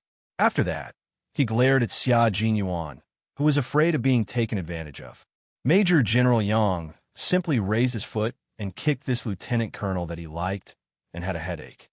Get lost, get lost. Don't be an eyesore in front of me. You're saying that I'm a traitor. You're all my soldiers. Do you think I'll let my soldiers be taken advantage of? Get lost. Go and keep an eye on Yi Qian. Don't let them surround her. She needs to rest when she's injured. She can't do anything else." Xia Jinyuan, who easily avoided the kick, raised his eyebrows. "Boss, you're a troublesome person.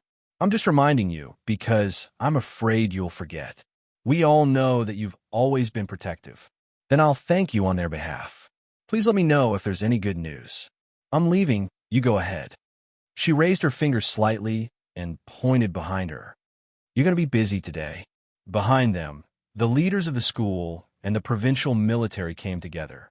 Major General Yang only looked back and saw that Xia Jinyuan, who gave him a headache, had really left.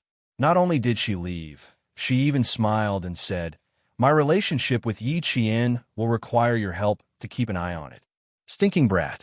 What did she mean by keep an eye on him? She made it sound so nice because she wanted him to cover for her. Major General Yang, who was both angry and amused at the same time, could not do anything to Xia Jinyuan. After all, they were all his soldiers. If he didn't protect her, who would? However, what Major General Yang did not expect was that the department head and Yi Qian's instructors would cover for him first. They even stood beside him to cover for the two of them, so much so that he had no place to show his heroism. Yi Qian's students quickly gathered together to take a group photo. Yi Qian stood in the center and took the belated graduation photo. Everyone knew that Yi Qian was seriously injured and could not move around. Some students from other classes came over to take a photo with Yi Qian, but they were politely rejected. After Yi Qian finished taking the photo, she still took a photo with the students who were about to go their separate ways on campus. At 10:30 in the morning, Xia Jinyuan pushed Yi Qian out of the campus. Behind her were her classmates who watched her leave. Chapter 4799. The departing figure in front of them gradually faded into a black dot. The sight of the tall, young lieutenant colonel pushing Yi Qian away with a gentle gaze was forever engraved in the hearts of the students who watched them leave. Lu Yang stood at the front.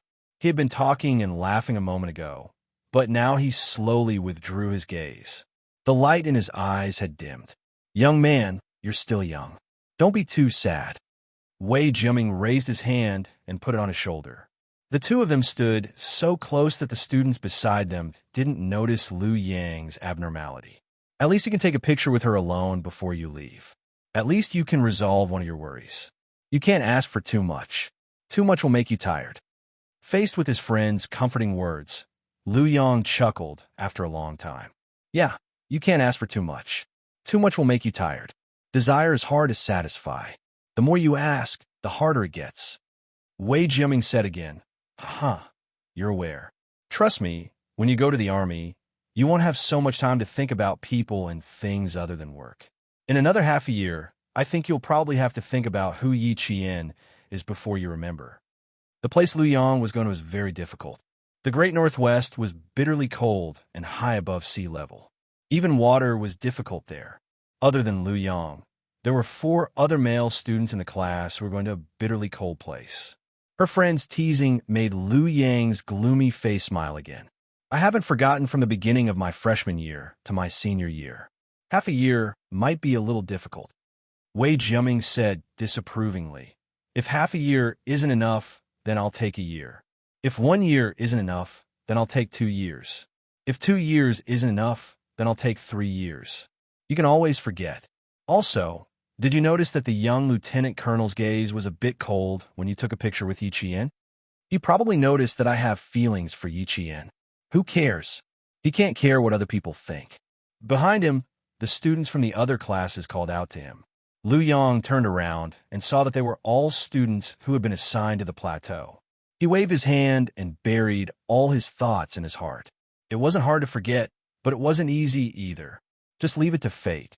What Jiang Ming said made sense. The more one asked for, the more difficult it would be. It was best not to make things too difficult for himself.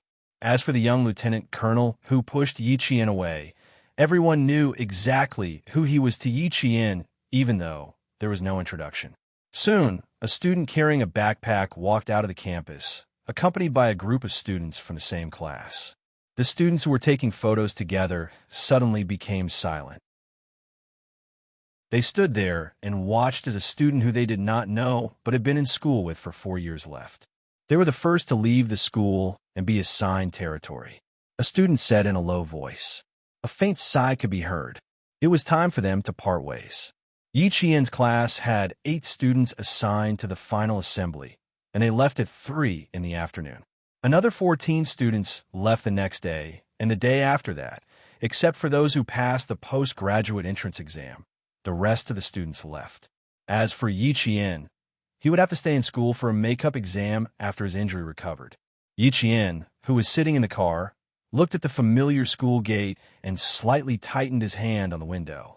She wanted to stay and accompany her comrades, but the injury on her body did not allow her to be presumptuous. Captain Xia, who had been watching her, also did not allow her to be presumptuous. After watching Yi Qian leave, Su Wen and He Jing returned to the dormitory to receive their things. He Jing's train was a few minutes past 11 tonight. The place she was assigned to was not far from Xiang City. It was in Han City, which was under Xiang City. Su Wen, who had failed the postgraduate entrance exam, also had a place to go. Tomorrow, the train would go to Guangdong Province at 10 o'clock. Song Jiqiu, who had passed the postgraduate entrance exam, continued to study in school. Fortunately, the distance between Xiang City and Guangdong Province was not too far. One night's train could reach Guangdong Province. Chapter 4800. When Song Jiqiu came in, Su Wen and He Jing had just finished packing. They had made an appointment to visit Yi Qian in the hospital at around 3 o'clock in the afternoon. Seeing Song Jiqiu come over, He Jing gently pushed Su Wen and said, "You two talk. I'll clean up the rest. Talk nicely. Don't fall out with him again." One was assigned to the Guangdong province, and the other continued to study in the university. The lovers who could see each other every day were suddenly separated. That kind of feeling made He Jing feel sad. Su Wen glanced at Song Jiqiu. She didn't say anything, but her eyes were red. They were not the only couple on the campus. Besides them, there were other lovers who had to go their separate ways. None of them were assigned to the same station.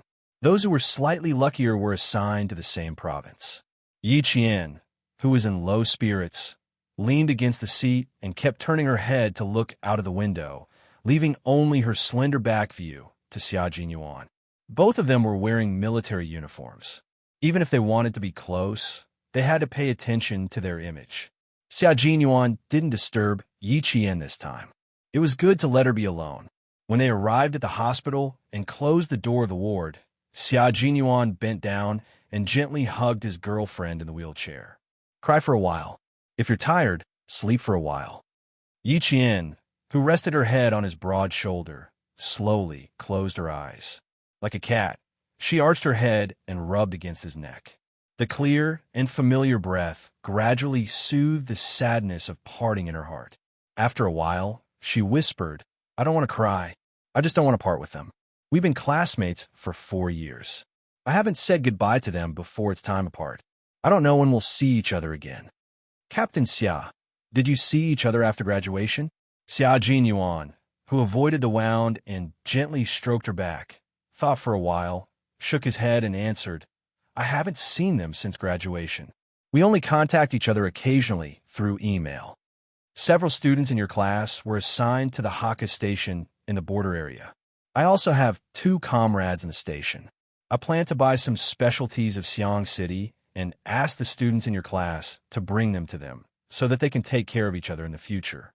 The students who graduated from a National Science and Technology University were assigned to the government agencies, and some were assigned to the most bitter and cold borders. In the future, they might not be able to meet again in this lifetime. I've spent 4 years with them. When it's time to say goodbye, we have to say goodbye. It's normal to feel sad, but don't let it affect you. The time that belongs to them has passed. Treasure this beautiful time in your memory and use your best attitude to welcome the next time. Xia Jinyuan straightened his body and half knelt on one leg. He held Yi Qian's cheeks and said with a smile, "Baby, I've been looking forward to this day for a long time. When you join the army, you'll be my soldier and I'll be your captain. You have to be prepared to be scolded by me." Seeing that Yi Qian's face didn't show any signs of tiredness, but instead, because of the graduation separation, she looked worried.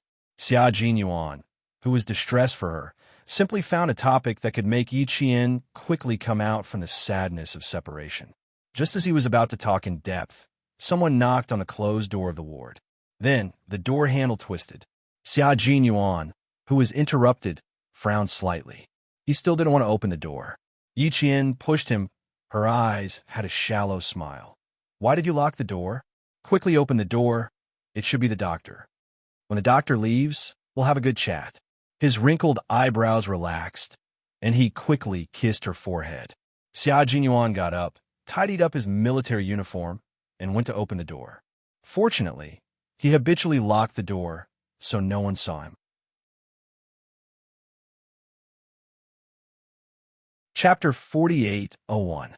The door to the ward opened, and a doctor in a white coat strode in with a serious expression, followed by several interns.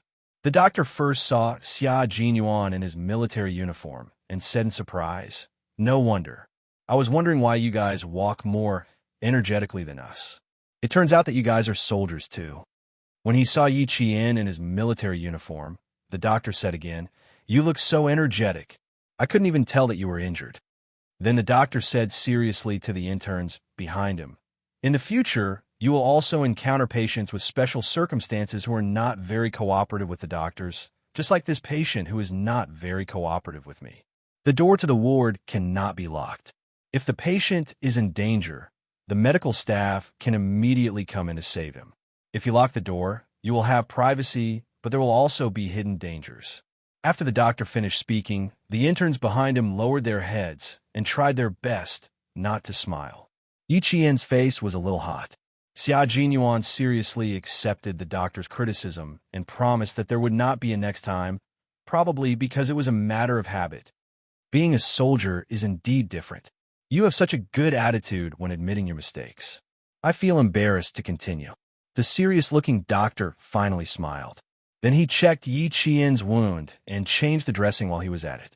Actually, changing the dressing could have been left to the nurse, but considering that Yi Qian would be out of the hospital today, the doctor was afraid that the wound would split open, so he changed the dressing himself.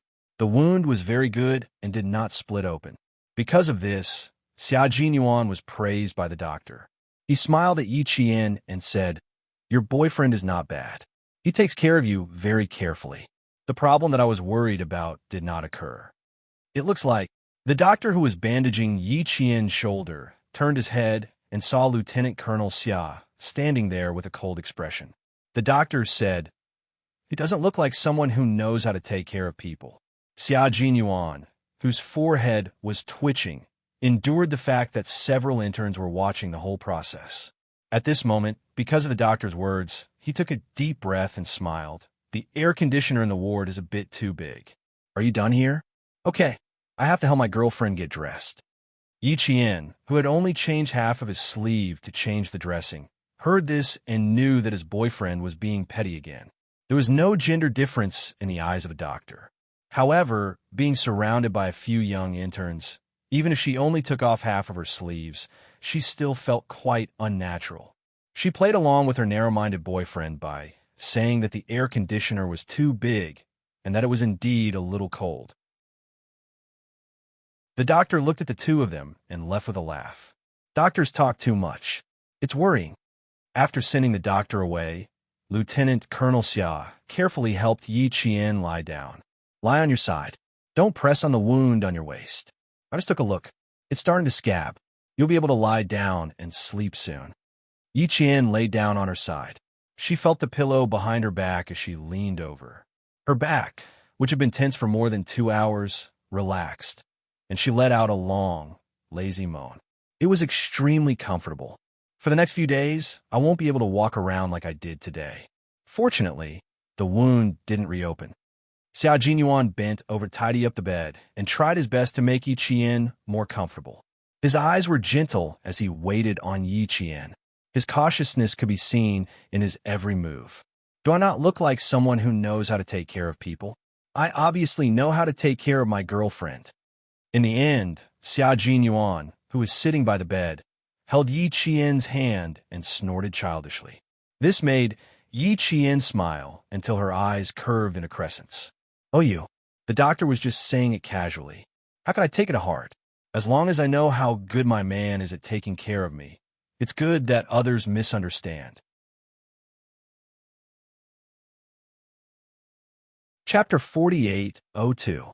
Her words made Xia Jinyuan beam with joy. A man with elegant features and a towering temperament would only show some childishness in front of the woman he loved. Yi Qian, for example, would only show weakness in front of Xia Jinyuan. Because they were one, there was no need to hide their emotions from each other. Lieutenant Colonel Xia, who was happy, kissed Yi Qian's fingers. His soft gaze was fixed on his smiling girlfriend. His soft gaze melted into a pool of water, making Yi Qian's heart pound. Why do you keep looking at me? You're not allowed to look. That won't do. Other than you, who else can I look at? The young lieutenant colonel raised his eyebrows and smiled like a lion that had eaten and drunk enough. He shook his majestic fur and looked lazy and luxurious. His every move was incomparably elegant.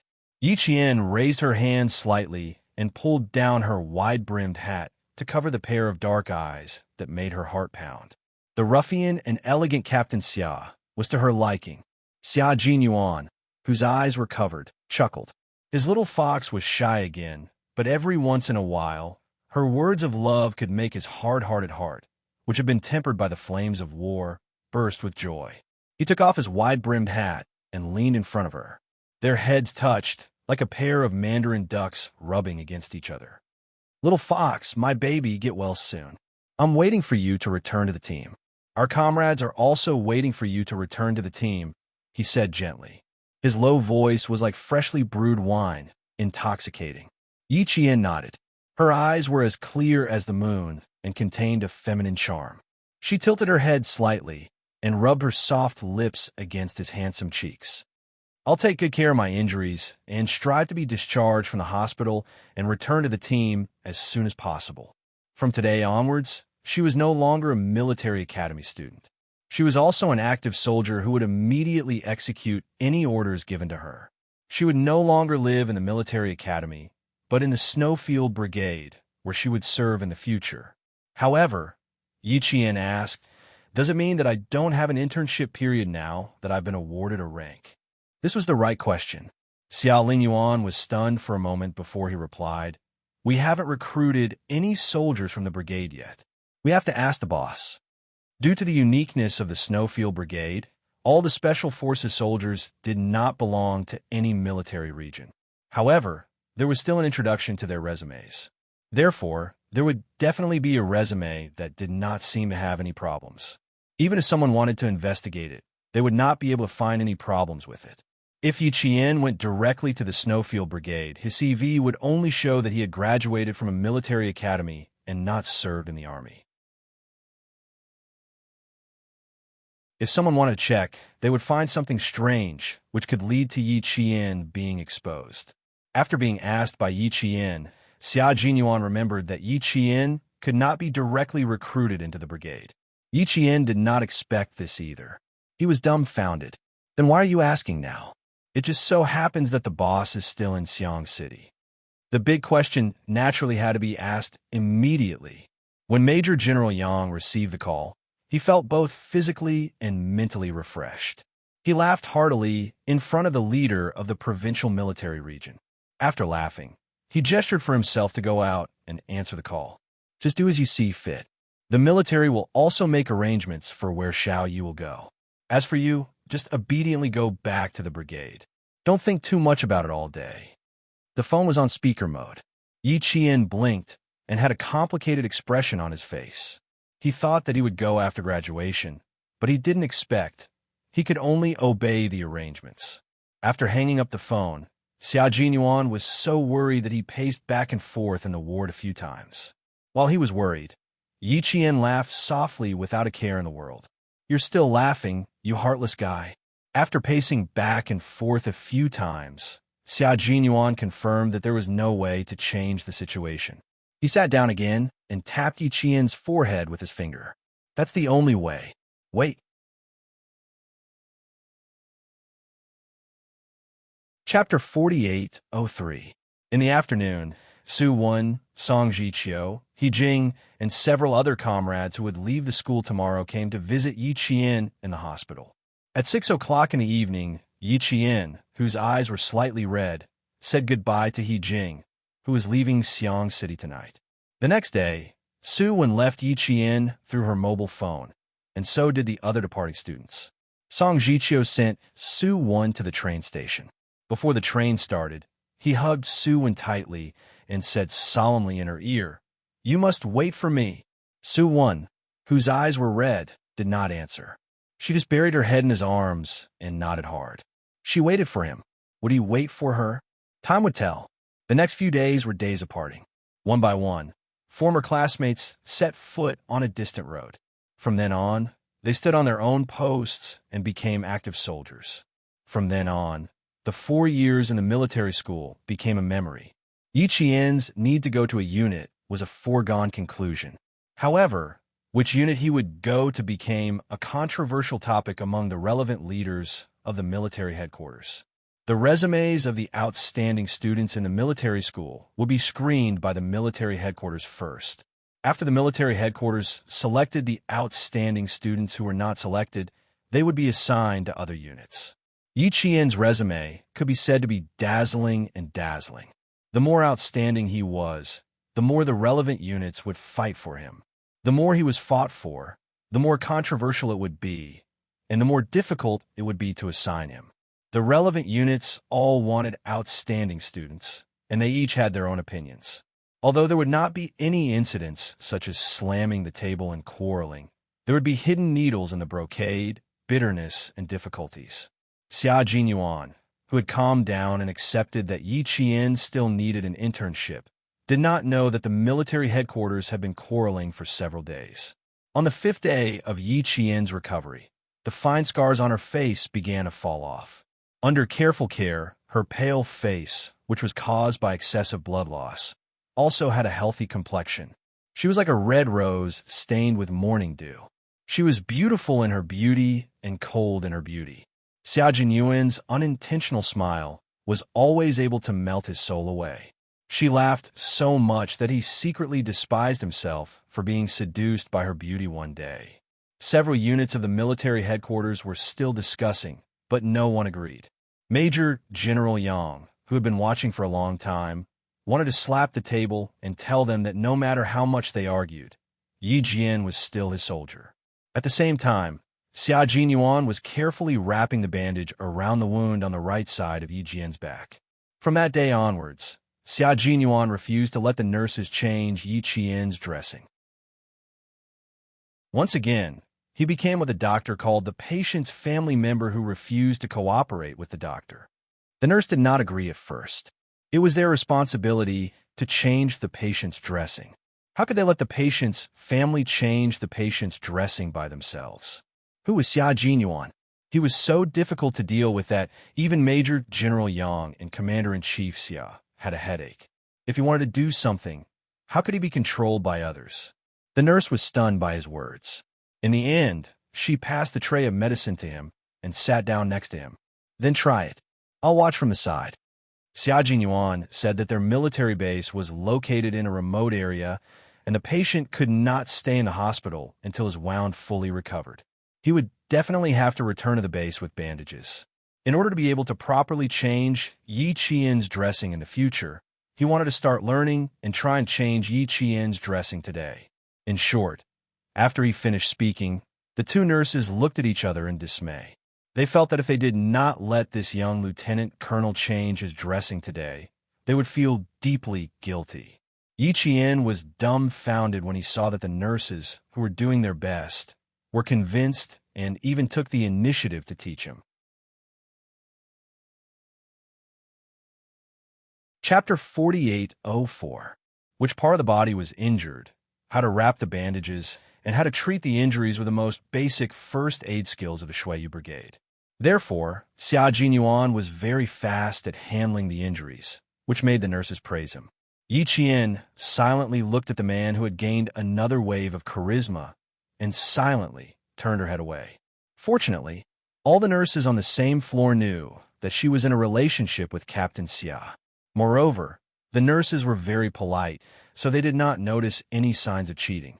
They only said things like, "Your boyfriend is really good. He's handsome and obedient. It's hard to find someone like him. I'm so lucky to have found such a good boyfriend. He's so much better than the men outside. He's handsome, attentive, and willing to work hard without complaint. You have to keep an eye on such a good boyfriend. She heard such words from the first day until the 5th day. She would probably hear more in the next 4 days. She had been hospitalized for 9 days. At least 5 days had passed. She just had to endure it a little longer. Xia Jinyuan, who had stayed in the hospital to take care of her for 5 days, was a perfect boyfriend in the eyes of the nurses. Now, he even changed the bandages himself and was very skilled. The nurse who was teaching her said to Yi Qian, "You're so lucky. Your boyfriend even knows how to change the bandages. You don't need us to watch over you anymore." How could Yi Qian reply? Naturally, he smiled politely and said, "Thank you." As for Captain Xia, who had gained another wave of charisma, he seriously wrapped the bandage. He did not seem to hear what the nurse beside him said, nor did he interact with or speak to the nurse. If the perfect Lieutenant Colonel Xia insisted on finding fault with him, the young ladies at the nurse's station all thought that he was too cold and didn't like to have too much interaction with young women. Even the nurses kept their distance from him, except for the necessary questions. He was so cold that they didn't dare to approach him easily. Just as the bandage was wrapped, Commander-in-Chief Xia's message arrived. Xia Jinyuan did not read it immediately. He put away his watch and asked the nurse seriously, "Did I pass?" Of course they were qualified. Otherwise, they wouldn't have told Yi Qian that they didn't need them anymore. After the nurse confirmed that there was no problem, she put Yi Qian on an anti-inflammatory drip and left with a medical cart loaded with drips from each ward. When they walked out, one of the younger nurses sighed enviously and said, "Her boyfriend really knows how to dote on her. This is the first time I've seen him like this. How enviable." What's there to be envious of? Didn't you see the wounds on her body? In the future, you would not talk about the patient's private matters in front of them. No matter how good her boyfriend is, he's still someone else's boyfriend.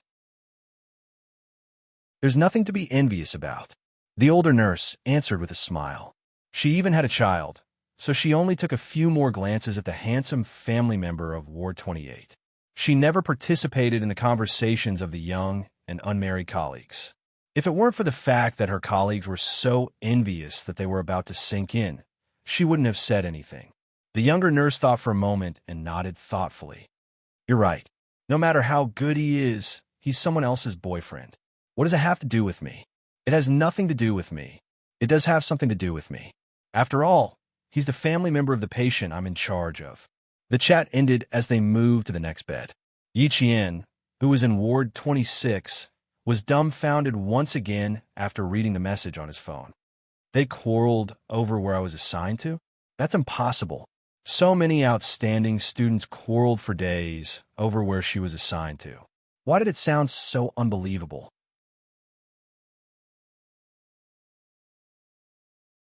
Chapter 48:05. Xia Jinyuan took back his phone. Seeing that Yi Qian didn't have the self-awareness of rare talent, he shook his head and laughed. "Little fox, other than me, the Major General knows how good you are. The Nangguang Military Region, Linan Military Region, Linchuan Military Region, and the Navy all know." Nangguang Military Region was the military region where Yi Qian's company was stationed. Linan Military Region had a drill during their freshman year and had a leader there. Linchuan Military Region had political commissar Yin, while the Navy had Commander Dong, who was also Li Jinyin's direct superior. They were all familiar with Yi Qian and had a certain understanding of him. After Xia Jinyuan mentioned the military regions, Yi Qian finally felt a little, "I didn't know I was so popular." He was a little scared, but also a little happy. He was scared that the military regions would fight over him and not let him go after his internship. He was happy that he was actually being fought over by the military regions, proving that his hard work had paid off. Lieutenant Colonel Xia wasn't in a good mood when his own soldier was being targeted by the other military regions. He gritted his teeth and said coldly, "It's fine if the military regions in the army are fighting over you. After all, they are of the same military. Why are the Navy joining in the fun? I told them long ago that I wouldn't let you go to the Navy. Why are they still clinging on to you and joining in the fun?" Xia Jinyuan wasn't worried at all about the military regions fighting over him.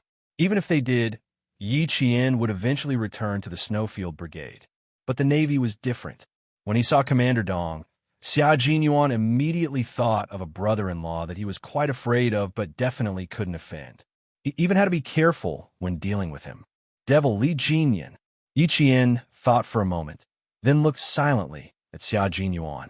The two of them looked at each other for a while. Then Yi Qian coughed and looked away. She read the exact same thoughts in Captain Xia's eyes as she did in her heart. Could it be that Big Brother deliberately interfered? Brother-in-law, other than abducting your precious little sister, the biggest grudge I have is that I was slightly better than you during training back then. Don't tell me you're still holding a grudge and waiting for an opportunity to take revenge on me? Xia Jinyuan said in a low voice. His slender fingers quickly scrolled through the numbers stored in his phone. When he reached the word devil, Xia Jinyuan first sent a text message to his brother-in-law. After sending the text message, he called his old man. When Commander-in-Chief Xia received the call from Xia Jinyuan, he took a look at it and then stood up. He nodded slightly to the generals who had assigned Yi Qian to their respective military regions and motioned for them to discuss it first while he went outside to take the call. Speaking of which, it was quite a coincidence. It was rare for the leaders of the various military districts to gather at the military headquarters, but this time they had to go to the Dunsheng Gobi Desert to hold an exercise in August. That was why they had gathered at the military headquarters and coincidentally coincided with the allocation of cadets from the various military academies. They knew that the leaders of the various military districts in Yiqian had taken the opportunity to hold a meeting, and at the end of the meeting, they had asked for the cadets. But no one would have thought that, other than their military district, the other military districts also had the same intention. Even the Navy wanted to join in the fun. Everyone wanted the cadet, and no one wanted to back down. As a result, Yi Qian's placement was completely frozen. The most outstanding cadet who was supposed to be assigned at the earliest was now the last to be assigned. When the call was connected, before Xia Jinyuan could say anything, Commander-in-Chief Xia directly asked Yi Qian to answer the call. Yi Qian, who was still waiting for news, looked at the phone handed to him and whispered, "Why did you ask me to answer the call?" Then he took the phone. Commander-in-Chief Xia first asked about Yi Qian's recovery before getting to the main point. Chapter 48:06. Commander-in-Chief Xia was the one speaking the whole time, while Yi Qian listened quietly. He would only reply once in a while. However, even the occasional reply made Xia Jinyuan's heart skip a beat. He would gesture to Yi Qian and move his lips to signal him not to answer. Every time Yi Qian listened to Xia Jinyuan's advice and answered a little slower, Commander-in-Chief Xia would say, "Sixth brother is up to no good again." Twice in a row, Yi Qian felt so guilty that he closed his eyes and refused to look at his man. Xia Jinyuan saw that he closed his eyes and his handsome face darkened. He moved closer to Yi Qian's ear and pressed his thin lips against Yi Qian's ear. His hot breath went straight to Yi Qian's ear, making Yi Qian itch so much that he raised his hand to push it away. Don't agree. Once you agree, there's no way to change your mind. Reject him directly. How could Lieutenant Colonel Xia, who was eagerly waiting for his girlfriend to join the Snowfield Brigade, not be anxious? Yi Qian's first reply was, "You want me to lead a new company? An all-female company?" His second reply was, "I can overcome the difficult conditions, mainly because I don't have any experience leading companies." His third reply was, "What do you think?" Even though Xia Jinyuan did not hear what Commander-in-Chief Xia said in detail, his back broke out in cold sweat. At the same time, he could vaguely guess what it was related to. A brand new company with only female soldiers. The military wants Yi Qian to train. Yi Qian pushed his head and answered Commander-in-Chief Xia. "Commander-in-Chief, I'm a little nervous because I don't have any experience. I'm afraid that I won't be able to lead well. Can I think about it before answering you?" Xia Jinyuan immediately breathed a sigh of relief. "It's good that you didn't agree. It's good that you didn't agree." Commander-in-Chief Xia smiled and said, "This is a discussion with you. Of course, you have a right to think about it." Was sixth brother nagging at the side again? Don't spoil him. He can't wait for you to join his team tomorrow. As for me, of course, I also hope that you can join the team as soon as possible. However, I still have to consider your future development.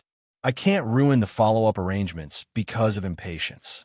Commander-in-Chief Xia had his own considerations when he arranged for Yi Qian to lead a brand new company of female soldiers. He and the Major General had both considered this matter and agreed that it would be of great help to Yi Qian's future development. Before the call ended, he received a text message. Yi Qian ignored it and listened intently, not daring to be distracted. As for the time, it could be as short as half a year or as long as a year. The Special Forces and Six Brothers team all have at least a year of military service. Although you've been accepted by them long ago, you still need to add to your resume. Think about it carefully. Answer me after you think about it. Pass the phone to Six Brother. I want to talk to him. Yi Qian replied, "Please wait a moment." He immediately passed the phone to Xia Jinyuan, who was already thinking of snatching the phone.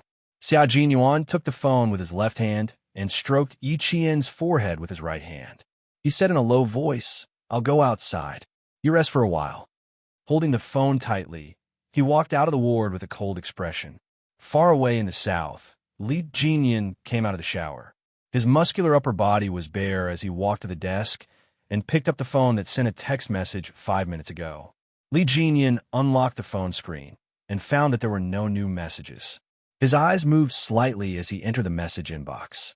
He saw that the message he sent 5 minutes ago did not fail to be delivered. Only then did he put down the phone. Let's see how long he can keep his composure. His uncle was afraid that his sister would marry into a family immediately after she came back. He couldn't bear to see his uncle worried, so he naturally had to share the burden. If he could transfer his sister to the Navy, did Xia Jinyuan want to get married early? Was that even possible? Stop daydreaming.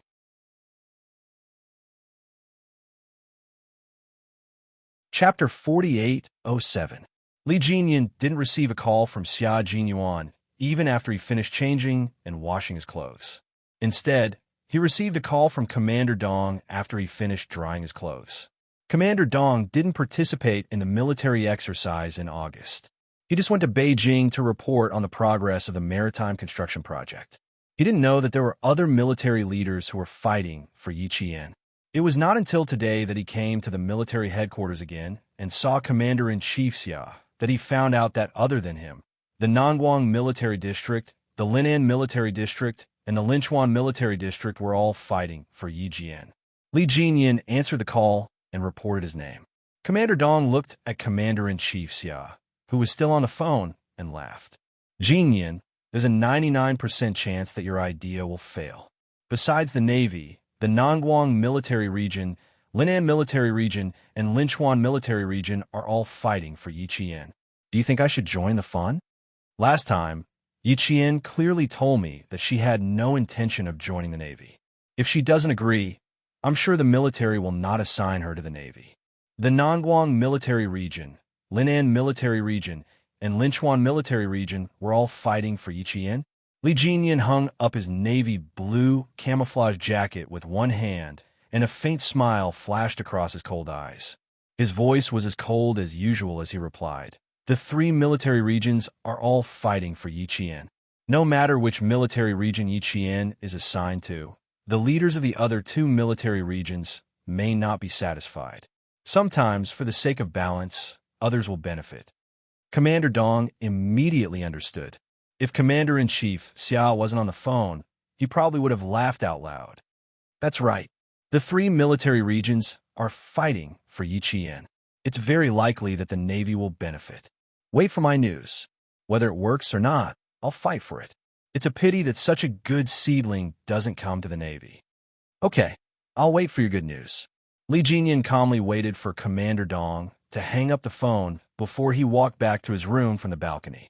The unit assigned Li Jinyan a single dormitory with an independent balcony and washroom. It wasn't big, but it was clean and tidy. Even the items on the desk were neatly arranged in a straight line as if they had been measured with a ruler. Li Jinyan, who was sitting at the desk, pulled open a drawer and took out a picture frame. The picture in the frame was a family portrait. The white-haired, wise, and smiling old Master Fu sat at the front, with Father Fu in the middle behind him.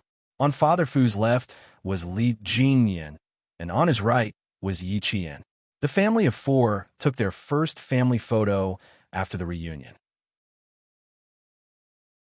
Every time he saw the family photo, Li Jinyan's cold eyes would become exceptionally gentle. Whether or not he could get his sister to join the Navy was secondary. The main thing was he wanted to give Xia Jinyuan some work and give him a headache. Wasn't he certain that his sister would join the Snowfield Brigade after graduation? Let's give it a try then. She would definitely go. After all, his sister was so focused on him and the Snowfield Brigade. However, it was hard to say whether Xia Jinyuan's plan could be carried out smoothly. The phone by the desk vibrated. Li Jinyan placed the photo frame on the desk where he could see it when he looked up. Only then did he pick up the phone. He narrowed his eyes slightly and calmly pressed the answer button. Not bad. He held back for nearly 20 minutes before calling. He was calmer than he had imagined. Xia Jinyuan was now besieged on all sides. He had hidden his treasures well, but why did they give him so many headaches after graduation?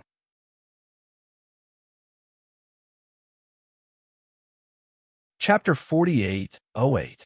Nangguang, Linan, Linchuan, and Haijun all came to fight for her. In the end, he might even let his baby train a new female troop. Xia Jinyuan's handsome face was so gloomy that it could drip water. When the call connected, Xia Jinyuan didn't wait for Li Jinyan to speak. He sighed and said helplessly, "Devil, why are you guys joining in the fun?" Yi Qian made it very clear that she wouldn't go to the Navy. In the Army, personal intentions are invalid. Soldiers only need to obey orders. It's not up to her to decide whether she wants to join the Navy or not. Li Jinyan, who could feel Xia Jinyuan's helplessness through the phone, moved his thin lips slightly. His indifferent voice made it sound like he didn't know anything.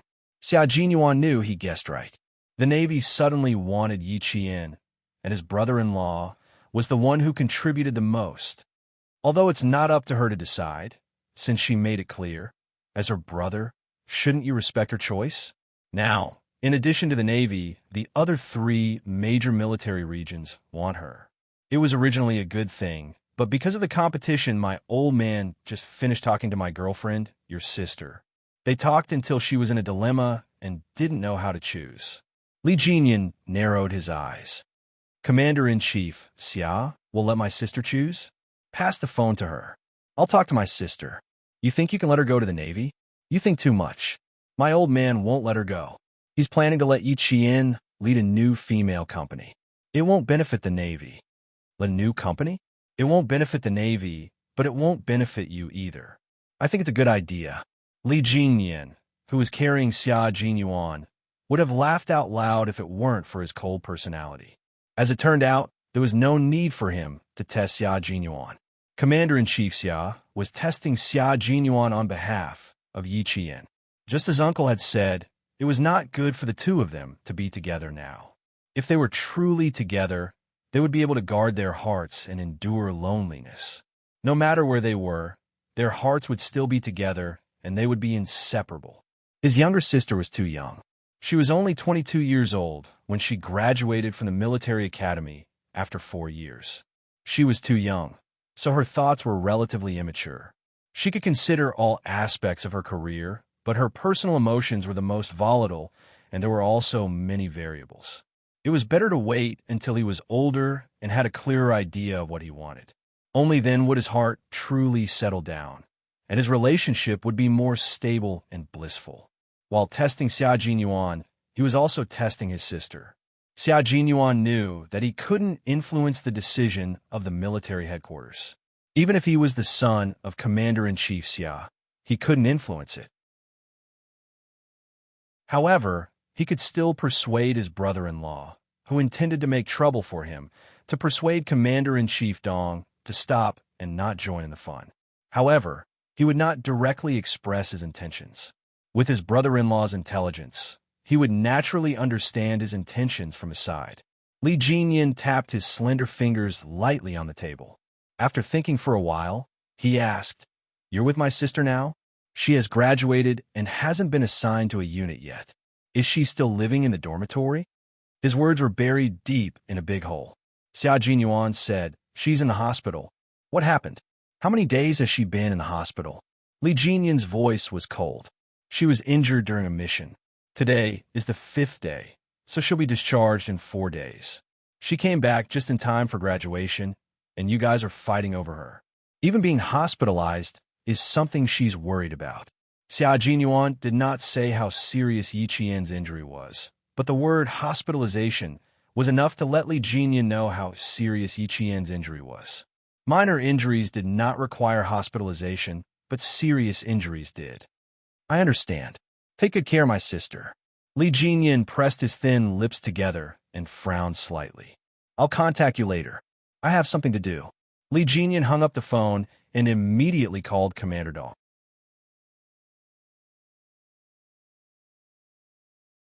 Chapter 4809.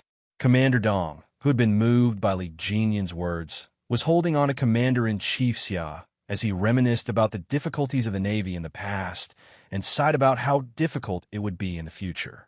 Throughout the entire process, he was thinking about the dangers of the Navy. Other than the lack of military funds and equipment, they also lacked all-round personnel. For example, female soldiers. There were very, very few female soldiers in the Navy. It was so few that other than the civilian staff, even the maritime liaison officers were all male soldiers. Commander Dong sighed about the importance of female soldiers and hoped that Commander-in-Chief Xia could be magnanimous and give them a few female soldiers. Their navy was extremely lacking in female soldiers like Yi Qian. Whether it was the army or the navy, they were all soldiers who served the motherland together. As long as the military issued a letter of transfer and a transfer order, Yi Qian, who had trained with the naval combat team before, would definitely be happy to become a member of the Navy. Commander Dong, who had been talking about his hardships, chatted until his eyes turned red and tears glistened in his eyes. Li Jinyan called and explained the purpose of his call. Following Commander Dong's shocked "what?", the tears that had been forced to stay in his eyes squeezed out in shock. Commander Dong quickly wiped away the tears that came out of his eyes and apologetically said to Commander-in-Chief Xia, "I have to take an emergency call." Then he turned slightly and said in a low voice, "Why did you suddenly change your mind?" "I'm complaining to Commander-in-Chief Xia. If you do this, Jinyan, I'm going to be in a difficult position." In order to fight for Yi Qian, he even squeezed out tears. "I'm sorry, Commander. Considering that there are currently no female soldiers in the military, even if we win Yi Qian over, it won't be convenient for her to train with us at sea. If she can't train with us at sea, it will be a waste of talent. So forget it. It's my fault for not thinking it through and causing you trouble." When Commander Dong heard his subordinate's cold voice, his body moved slightly and he lowered his voice even more. "Are you stupid? How can you only think about training? Don't you think about marriage? Old Master Fu is still waiting to hold his great-grandson." If he didn't explain, the misunderstanding would be huge. "Commander, Yi Qian is related to me by blood. She is my cousin, the granddaughter of the old master." Commander Dong almost threw his cell phone away when he heard the news. Before he could digest the news, the lieutenant colonel he was most proud of threw another deep water bomb at him. "Commander-in-Chief, Xia's only son, Xia Jinyuan, is my sister's boyfriend." Commander Dong's hands trembled as he quickly ended the call. He needed to catch his breath. First of all, Yi Qian was Old Master Fu's biological granddaughter. As far as he knew, Old Master Fu only had one son. His son's job was unknown, so Yi Qian was Old Master Fu's biological daughter. Secondly, Yi Qian was the girlfriend of Commander-in-Chief Xia's only son, Xia Jinyuan. In other words, Yi Qian was the daughter-in-law of Commander-in-Chief Xia.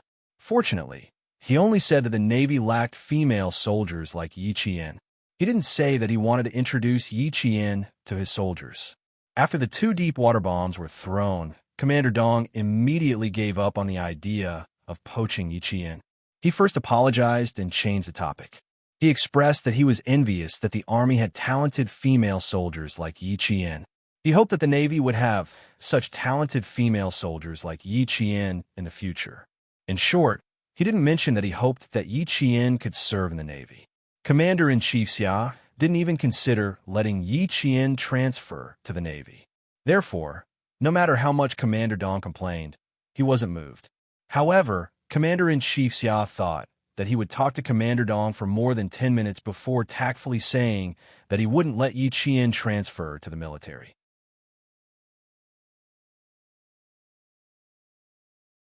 Chapter 4810. Who would have thought that a phone call would make Commander Dong change his mind? Commander-in-Chief Xia, who was listening attentively, took the opportunity to say, "Sea, land, and air are all our country's domain. There is no distinction between importance and importance. Although the Navy is currently still under construction and its equipment is indeed behind the Army, I believe that it will only get better and better in the future. Talented female soldiers like Yi Qian will also choose to go to the sea more and more and become a glorious Navy female soldier." Commander Dong cheerfully nodded. Commander-in-Chief's words are also my thoughts. Today, I have disturbed you, and I ask for Commander-in-Chief's forgiveness. The time is late. I will not disturb Commander-in-Chief. Since there was no hope, then there was no need to add any more trouble. It was better to leave early. Thinking that there was still a group of generals in the conference room who had not left, Commander-in-Chief Xia did not keep the Navy Commander-in-Chief any longer. After sending off Commander Dong and returning to the conference room, the generals from the 3 major military regions all looked at Commander-in-Chief Xia. Far away in Xiang City, Yi Qian was currently on the phone with her big brother Li Jinyan. The military was unaware of all the things that happened to her. The 2 siblings had not contacted each other for a long time. However, the 2 siblings had introverted temperaments. Even if they clearly had endless topics to talk about, they would not talk for a long time. They would just pick the important things to talk about. Li Jinyan was most concerned about Yi Qian's injuries. As for how and where she was injured, Li Jinyan, as a soldier, restrained himself from keeping secrets. He would not ask what he should not ask. After 5 days of recuperation, Yi Qian's back was covered with small scratches and scrapes. The light scabs had already begun to fall off. The more serious ones would fall off after a few days.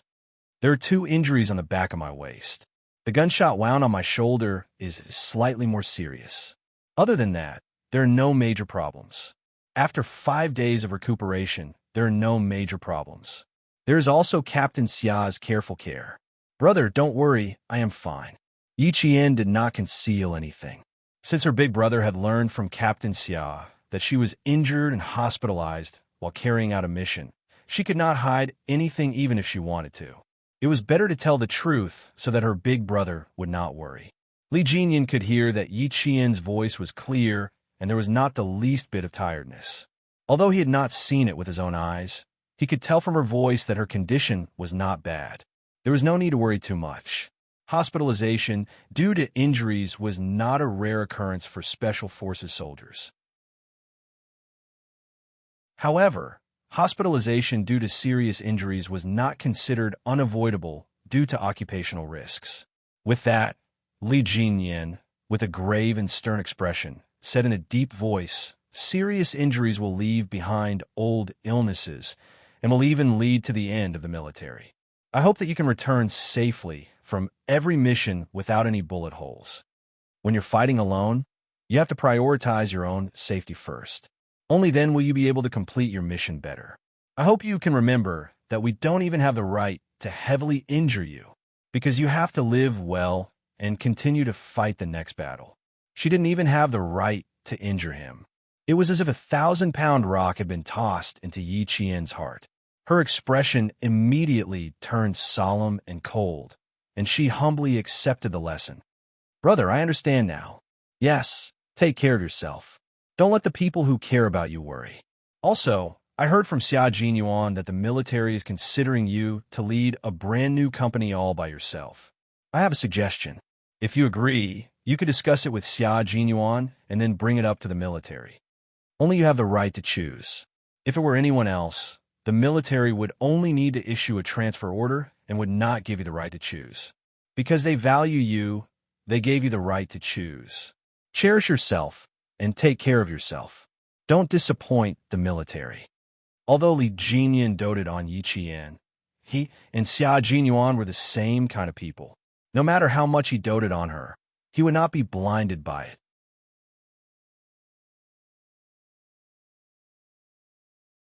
Chapter 48:11. They were both friends and teachers, and they would give Yi Qian advice when she needed it the most.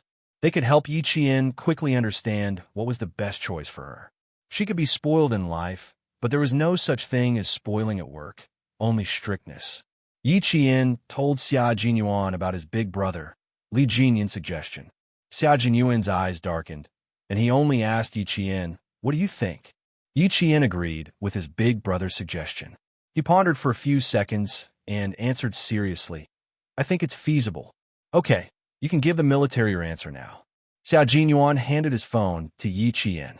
The generals of Nangguang, Linan, and Linchuan are all in the military, so they will know your answer immediately. On the 5th day of Yi Qian's recovery, there was finally a result of her assignment. Xia Jinyuan and Major General Yang were relieved. They had finally solved the problem of Yi Qian's assignment. All that was left was for her to be transferred to the Snowfield Brigade after her internship. Everything was settled, and everyone was happy. When G3 and the others found out that Yi Qian had to go through an internship, they all said that they had forgotten about it. It wasn't that they had bad memories, but it was because Yi Qian had gone on many missions with them.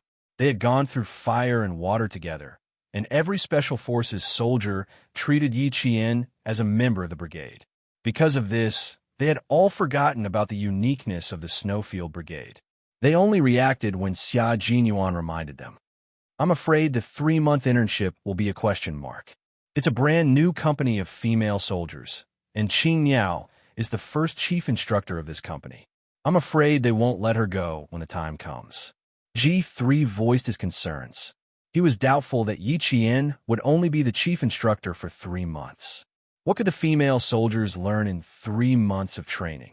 Xia Jinyuan, who had been having a headache over Yi Qian's assignment for a long time, frowned and said, "You're right. I'm also worried that I might not be able to return to the team smoothly. 3 months is the shortest, and 6 months is the longest. A 6-month internship is normal. Were you prepared to not be able to return to the team after 3 months?" G3 asked. Xia Jinyuan sneered.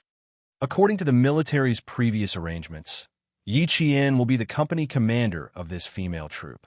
Once you finish your internship as a company commander, will you be able to be reassigned? It's fortunate that only Chief Instructor Run is being promoted now. G3 let out a long sigh. Fortunately, you reacted quickly and only let Qing Miao be the chief instructor. It's also convenient to transfer her. Li Jinyan suggested that since Commander-in-Chief Xia had made this arrangement, he must have other plans. He could agree to it, but he could not be the company commander.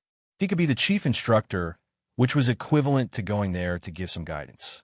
After the guidance, he could leave as he wished, which would save him a lot of unnecessary trouble. It was a good suggestion. Xia Jinyuan agreed immediately after hearing it. Brother-in-law was very reliable at critical moments. 9 days later, Yi Qian returned to the military academy. Xia Jinyuan, who had accompanied Yi Qian for 9 days, only had 11 days of leave. He could accompany Yi Qian until the afternoon of the 10th day. At night, he had to take a flight back to the team. On the night of the 9th day, Xia Jinyuan wrote down dozens of taboos that Yi Qian had to remember to recuperate. On the morning of the 10th day, he handed them to Yi Qian. "Every morning when you wake up, you must take a look at them before you go to bed. Don't forget any of them. When I'm free, I'll call anywhere to investigate." He was very serious and not joking. Yi Qian took the list and listened to it. They were all taboos that required her to pay attention to her injuries. After reading them carefully, she nodded seriously, indicating that she would definitely abide by them. She still had 2 months to recuperate. During this time, she needed to master all the textbook topics that she missed in her senior year. 2 months later, she would be scheduled to take the cultural and physical examinations. For this reason, she had to recuperate well and could not delay the special examinations in 2 months.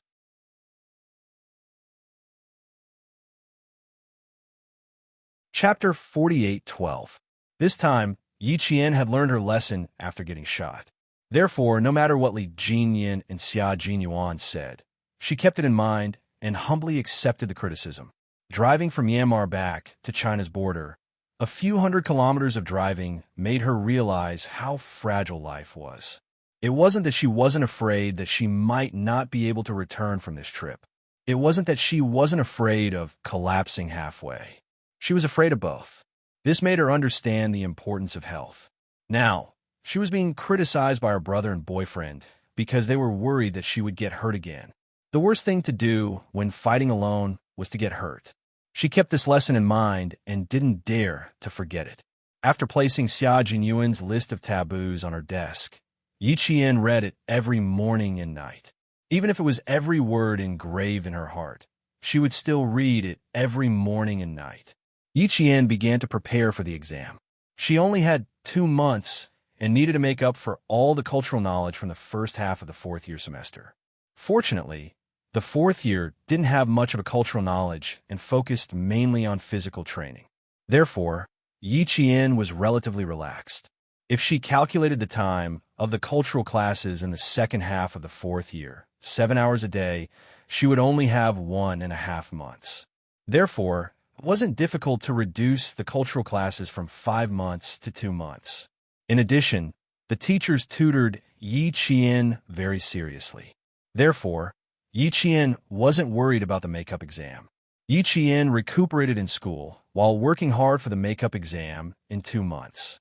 Meanwhile, after Xia Jinyuan returned to the military base, he would call Major General Yang every day to talk about life, until Major General Yang's hair turned white. Every time he picked up the call, he would mentally prepare himself. For a week, Major General Yang didn't even return to his office. Commander-in-Chief Xia found out about this, and especially went to look for Major General Yang. He patted his shoulder and sighed. That kid is angry. You've suffered. Xiao Yi was injured, and in the end, other than a medal, he didn't receive any substantial rewards. How could his protective kid not be angry? Therefore, with his personality, he would definitely cause trouble for the military. Major General Yang could only smile bitterly. Not only is he asking for a title, but he also wants to arrange for Yi Qian's graduation. He knows that military orders cannot be disobeyed. Even if he doesn't resist on the surface, he will only secretly cause trouble for me. Say that he's looking for trouble for me, but it's not like we can talk about it. Commander-in-Chief, my ears have grown calluses. When will you promote Xiao Ye's military rank? Even I feel that the rank of captain is too low for Xiao Yi, let alone him. What that brat wanted was a definite answer. Before he got a definite answer, his ears would still feel uncomfortable. Commander-in-Chief Xia smiled and replied to Major General Yang with an expression that said, arrange something for him so that he won't have time to chat with you. This brat still needs some polishing. Although his temperament is much better than before, he still has sharp edges exposed. He needs to have sharp edges in his heart to protect himself, but the exposed edges are the ones that hurt others. Smoothing them out will be suitable for his future development.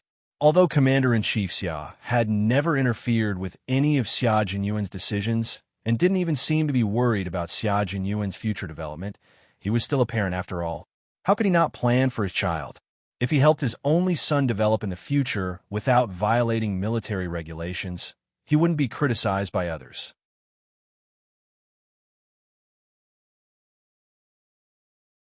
Chapter 48:13. As for Yi Qian's military rank, Commander-in-Chief Xia still didn't give Major General Yang an accurate reply. He didn't even express his own attitude. However, when he contacted Father Fu later, he explained why he made such an arrangement. Xiao Yi is still young. She's not even 22 years old yet. Brother Fu, I've checked the information of the 3 armies. There's really no such young major. Sometimes, although you have outstanding ability, it's not a good thing. If you advance too quickly, you'll be envied and easily plotted against. If you advance too slowly, you'll feel wronged. After thinking about it, there's only one way to solve the current dilemma.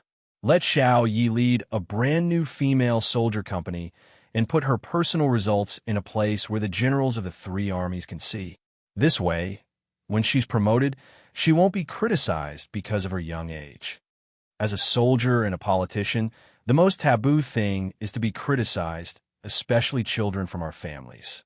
Obviously, the children have outstanding ability, but because of their families, their parents have to be wrong because of their high positions. Brother Fu, don't say that my son thinks that Xiao Yi has been wronged. As the commander-in-chief, I also think so. But we have to set our sights on the long term. It's worth enduring temporary grievances for a smoother future development.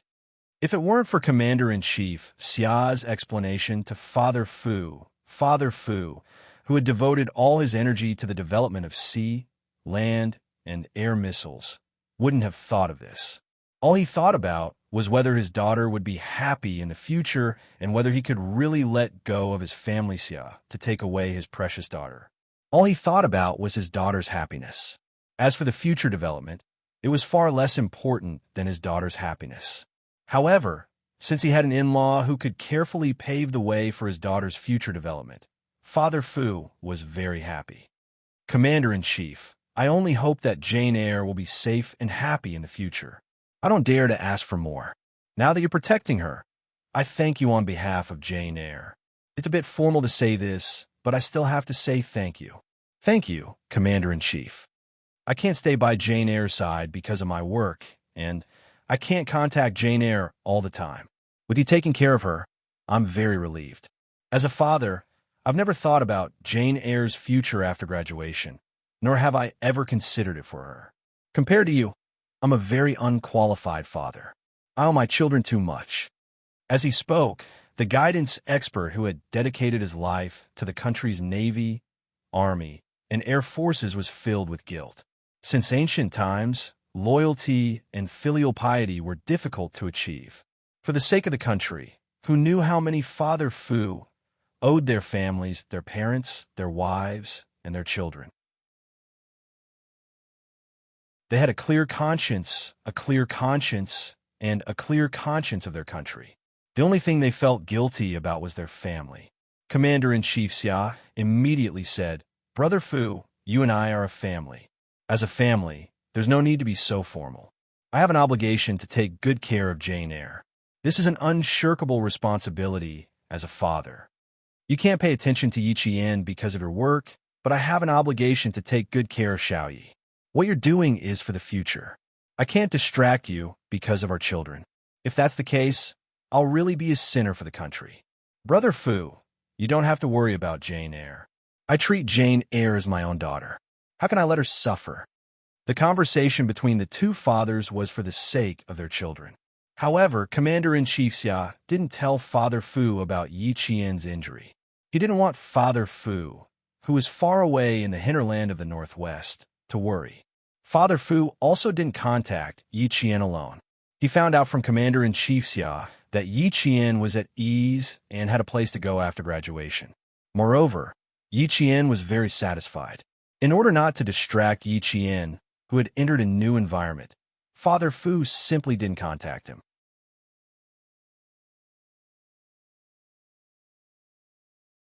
Chapter 48:14. Although the father and daughter had never contacted each other, Commander-in-Chief Xia knew that both of them were doing well. A month later, Yi Qian learned that Father Fu was doing well. Commander-in-Chief Xia personally called to ask about Yi Qian's health and studies. He also mentioned Father Fu. Knowing that Father Fu was still deep in the hinterland of the Great Northwest and that the brand-new female soldier company she had joined after the makeup exam was also in the Great Northwest, Yi Qian was much more enthusiastic about her studies. She was not immediately assigned to the Snowfield Brigade. Now that she could be close to her father, Yi Qian was very happy.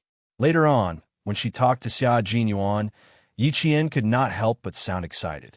Xia Jinyuan knew why his girlfriend was so excited. He scolded her in a low voice. You are so heartless. He could not help but smile because of his girlfriend's happiness. He was happy because of your happiness and worried because of your worries. Nothing could be better than this. 2 months later, before the freshmen of the National University of Science and Technology finished their freshman military training, Yi Qian finished all the makeup exams and passed all of them. On September 7th, Yi Qian, who had received her graduation certificate, boarded the train to the Great Northwest, accompanied by Song Jiqiu and several other comrades who had passed the postgraduate entrance exam and stayed on duty during the summer vacation. The students went to their assigned units by train instead of by plane. She saluted her comrades, who were still standing on the platform, to see her off. Thus, Yi Qian really put an end to her 4-year career in the military academy. She left the campus life for a long time and embarked on a new journey. Song Jiqiu and the others stood on the platform until the train disappeared from their sight. Then they turned around and left. Why was she assigned to the Great Northwest in the end? I thought she would be assigned to a good unit, like the General Administration. Being assigned to the Great Northwest. Alas, I don't know whether it's good or bad. Wei Jiaming, who had also been admitted to the postgraduate entrance exam, felt sorry for Yi Qian. All the students in their class thought that Yi Qian would be assigned to the best unit. Who knew? Song Jiqiu glanced at her comrade and said with a smile, "You think your honey is not good, but Yi Qian might be the best.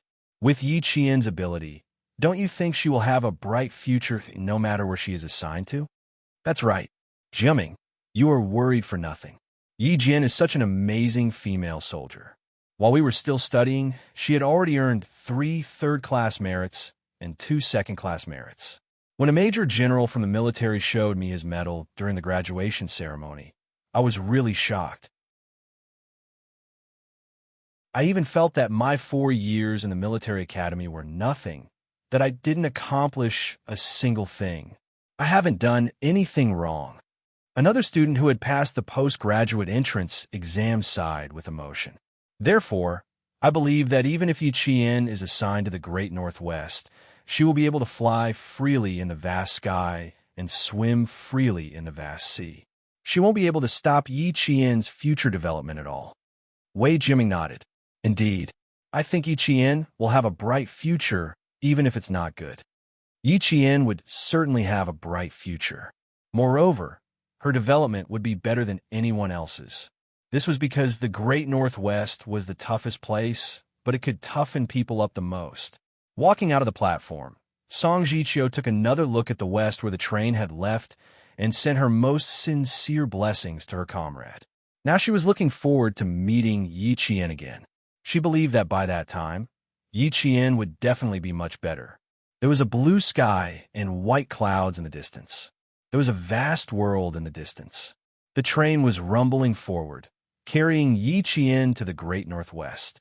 They would arrive in Dun City 48 hours later. From there, they would take a bus to the station. Similarly, a group of young female soldiers who had been selected 2 months ago had also boarded the train to the Great Northwest. They would arrive at the station at different times.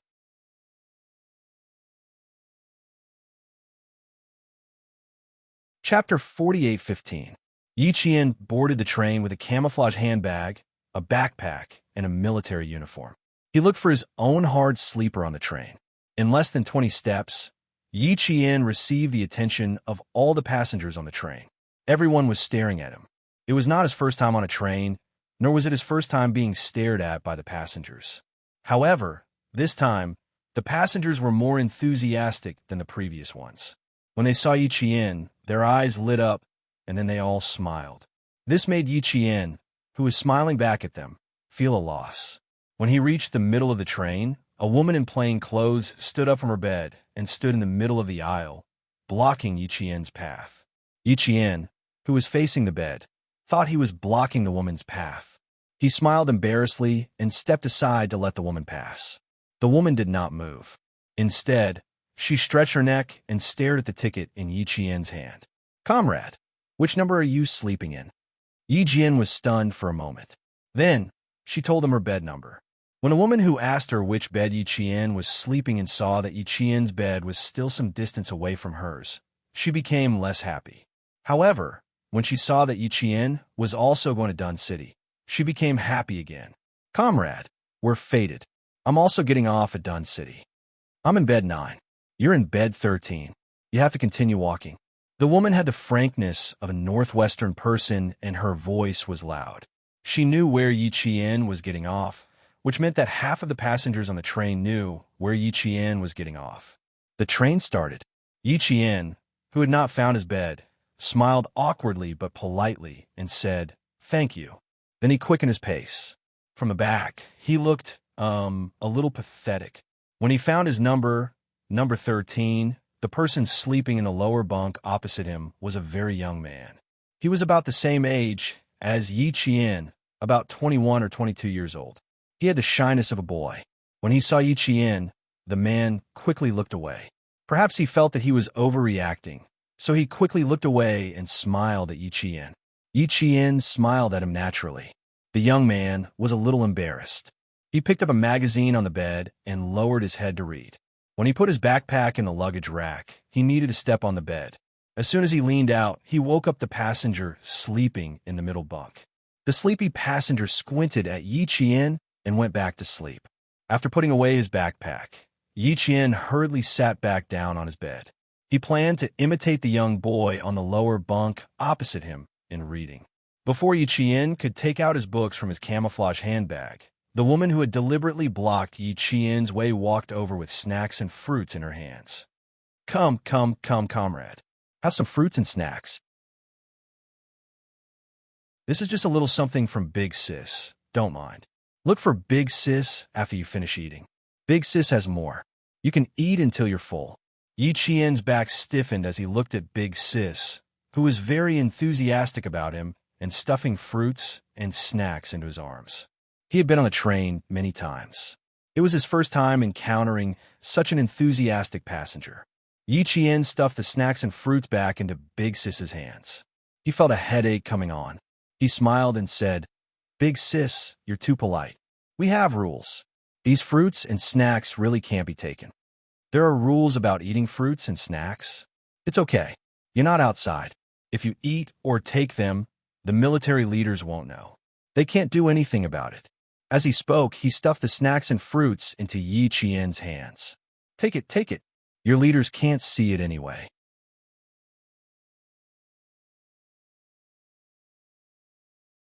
Chapter 48:16. Yi Qian was really worried. She rejected it several times. Seeing that she really didn't want it, Big Sister didn't force it.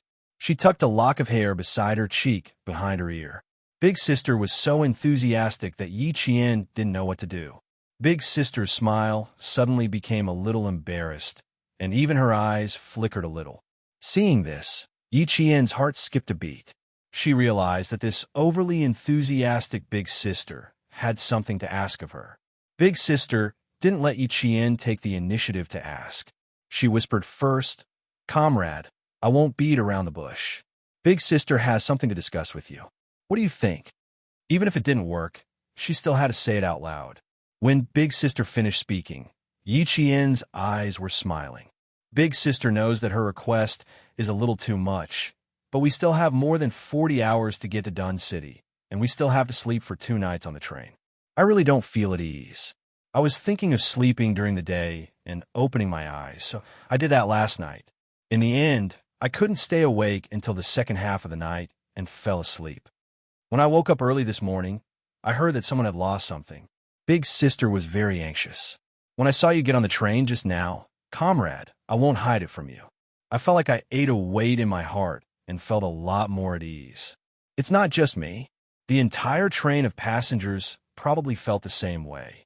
The young man reading opposite, don't you think so? The young man who had been reading was suddenly called out. He looked up in a panic and replied with a mem. He blushed and lowered his head to continue reading. Big Sister, who had received a response, suddenly became spirited again. She returned to being magnanimous. When we meet soldiers outside, we feel a sense of security. It seems that if something really happens, we don't need to worry. The soldiers will solve it for us. Comrade, please don't think that Big Sister is making things difficult for you. I really don't know what to do. If the money that I worked so hard to earn is really gone, I'll lose half of my life. On a 48-hour journey, there were always cases of passengers losing their wallets. They didn't know when they lost it and only realized it when they needed it. Once, Yi Qian was on the train to a company in the Nangguang military district. Later on, She and a few other students had fought with the organized pickpockets on the train. She saw with her own eyes how sad the passengers were when they lost their money, so she could understand Big Sister's worry. It's just a small matter. I'll remember your words and walk around more at night. After receiving Yiqian's reply, Big Sis thanked him profusely before returning to her own bed. Along the way, all the passengers in the carriage knew that the soldiers who had just boarded the train would walk around more at night. If there was any situation, they would be the first to intervene. Everyone had a smile on their faces. What Yiqian did not expect was that the train attendant had also approached her, hoping that she could move around at night. There were not enough police officers. Every time the train attendants saw a soldier get on the train, they were very happy. After leaving Xiang City and arriving at the next stop, a young mother with a child deliberately ran to Yiqian's hard berth, wanting to exchange berths with the young man opposite her. However, they didn't exchange it because the young man couldn't walk properly. His face was red as he refused. At night, the train attendants began to patrol back and forth, reminding the passengers to take care of their money in case it was lost.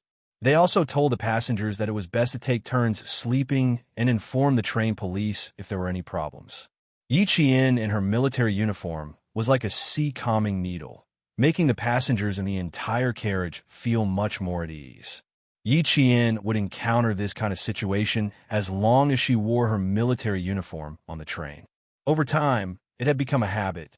She never felt it was troublesome, nor was she angry. Instead, she was extremely proud.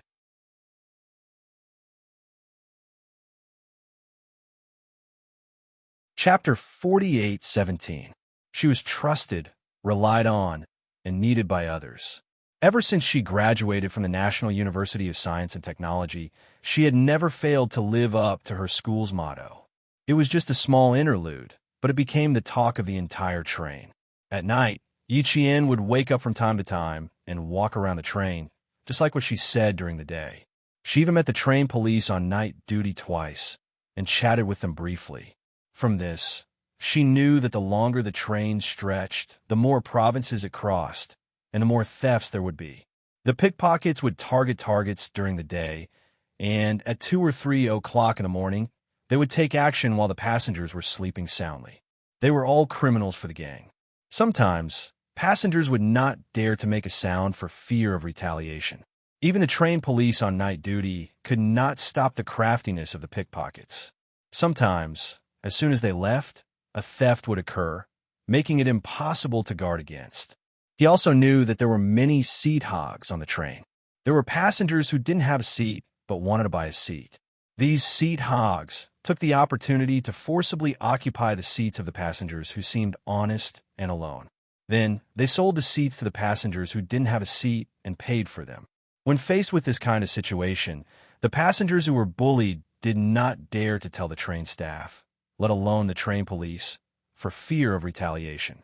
When ordinary people traveled, they all had the mentality of less trouble is better than more trouble. Therefore, they created some shady businesses and formed an industry chain to gain benefits. The train police told Yiqian that a moving train was a place where people could see the joys and sorrows of life. They even smiled and said to Yiqian, "Places with people are like the underworld. The army is still better. The discipline is strict, and all the soldiers must follow all the rules and regulations. If there are violations, they will be dealt with directly. It's much simpler than outside." In this regard, Yiqian did not express her opinion. Places with people are like the underworld. In fact, the army was also like that.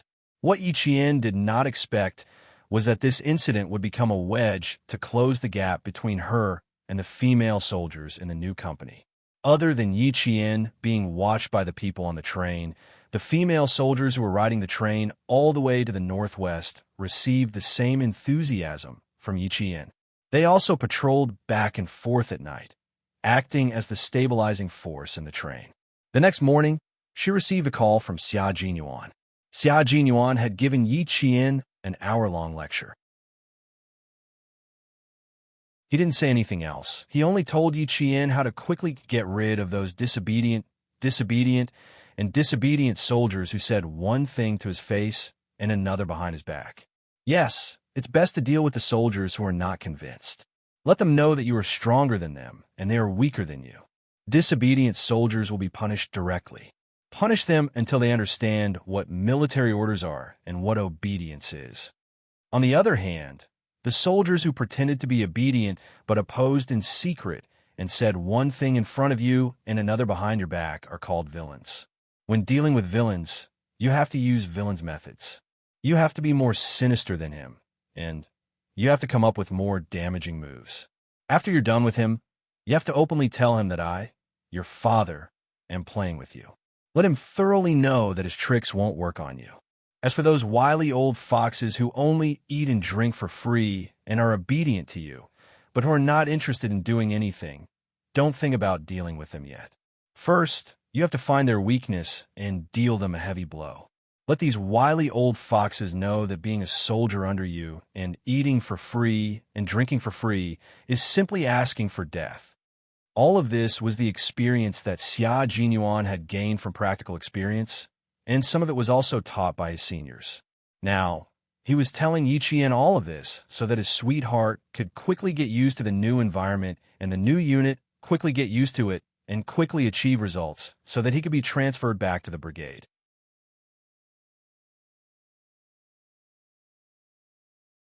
Chapter 48:18. Xia Jinyuan, who was wholeheartedly concerned about Yi Qian, spoke on the phone for more than 2 hours. There were a few times when the train passed through the tunnel and the signal was interrupted. After that, he immediately called back to continue lecturing. Yi Qian listened attentively. If it weren't for his good memory, he would have taken out his notebook and jotted everything down. Xia Jinyuan especially took the morning off to impart all of his experience to Yi Qian. For this reason, he even poured 3 large glasses of water and placed them on the office desk in advance. When his mouth was tired and his mouth was dry, he didn't need to get up to get water. He could just grab it casually without wasting any time. When you're in the new company and you're the instructor, the first impression you give the soldiers is very important. You can't be too close, or they'll think that you're easy to talk to. When you're in the army, easy to talk to superiors will often bring out a bunch of stragglers. You can be strict, but you can't be inflexible and strict. You have to be tough when you need to be tough, especially when it comes to principles, discipline, and rules. You have to be tough and firm. You don't have to stick to your own opinions. We can listen to the opinions that we need to listen to, but remember, you can't let the soldiers lead you by the nose. You can't let the soldiers think that you don't have your own opinions and that you can deal with things as you wish. Only a good general will have good soldiers. Every soldier has their weaknesses and strengths.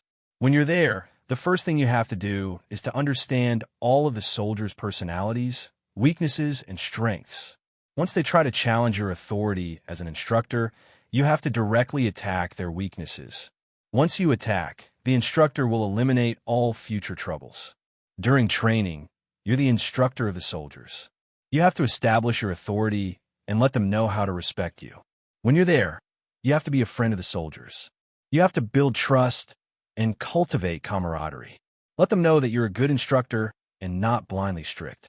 If you're strict in life, you're not a good instructor, but a harsh and petty instructor. You'll make the soldiers dislike you. Remember, you're a general and they're soldiers. You can be close to them like brothers and sisters, but you have to let the soldiers know that no matter how close you are, you're still a general. If they make a mistake, you have to punish them without mercy. When you're there, don't hide your strength like before. You have to act when you need to. You have to intimidate them to convince them. There's no need to be humble. There's no need for that. The military sent you to lead the new company because they saw your ability. If you're too humble, they might think you're a hypocrite.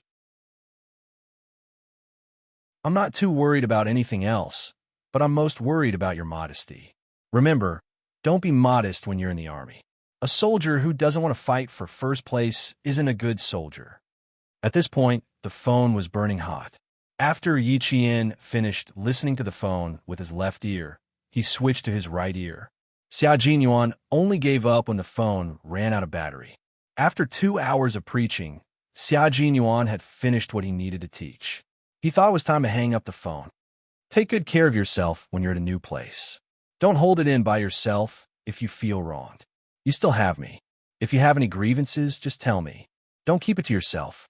It's not good for your physical and mental health." When he heard this, Yi Qian, who had a serious expression on his face, curled up the corners of his mouth slightly, like a lotus petal that had been dipped in the morning dew.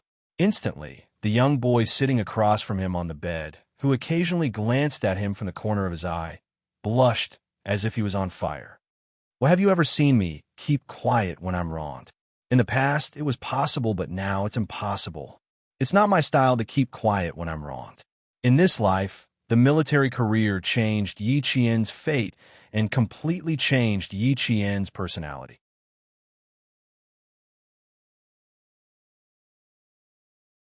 Chapter 48:19. If a person didn't even know how to fight for themselves, no matter how much they suffered, how much hardship they went through, or how much they went through, they were just asking for it. If a person knew how to fight for themselves, know their limits, understand right and wrong, and differentiate between good and evil, even if they lived an ordinary life, they would live their life the way they did and would never be replicated. Xia Jinyuan took advantage of the time when she was done talking and gulped down 3 mouthfuls of cold water to finish talking business. His whole body was relaxed, and he kicked his legs off the ground. He used a 5-clawed wheelchair to make it easier for him to lift his long legs and rest them on the desk. When G3 walked in, he saw that the leader of the special forces in the team, who was respected and feared, had completely lost his image. His legs were resting on the desk and shaking from time to time. G3 couldn't help but rub his forehead. Q King was good at everything, but sometimes when he was out of shape, even his special forces uniform couldn't hide his playboy aura. "Then I'm relieved. We don't need a punching bag." As he spoke, he glanced at G3 and raised his chin slightly, indicating for G3 to place the folder on his desk. G3 walked closer and glanced at Xia Jinyuan's long legs on the desk. Image. The door is open. If there is a spot check, as the leader, you'll be the first to be criticized. Don't you think it's embarrassing? He deliberately lowered his voice so that Yi Qian wouldn't hear him on the other end of the phone. Why was he so sure that it was Yi Qian? There was no other reason other than Xia Jinyuan's handsome face. Q King of the Snowfield Brigade gave all his tenderness to Yi Qian. Xia Jinyuan glanced at his long legs on the desk and raised his eyebrows. He put his legs down and held a microphone between his ear and shoulder. He leaned over and took the fountain pen from the pen holder with one hand and the folder G3 handed over with the other. "Don't get too excited after reading it," G3 reminded him. In response, Xia Jinyuan expressed that ever since his little fox graduated and didn't immediately return to the team, all his enthusiasm had been extinguished. There's nothing else that could make him excited. Yi Qian's crisp voice entered Xia Jinyuan's ears like the sound of a zither in the wind. Hearing it, Xia Jinyuan felt so comfortable that even his movements of flipping open the file were incomparably languid. His action of opening the folder was languid and leisurely. When his gaze swept across a few lines, the action of closing the folder was swift and refreshing. Should we enter the tunnel again? The signal was not very good. After chatting for so long, his phone must have gotten hot. He turned off his phone to save some electricity. If the battery was really low, he could find the conductor at the station and charge it in their lounge. The train attendants and policemen should be invited to patrol at night. They will promise to recharge your batteries. Don't be shy. It's a win-win situation. When you reach Dun City, make sure to keep your phone connected. Be careful.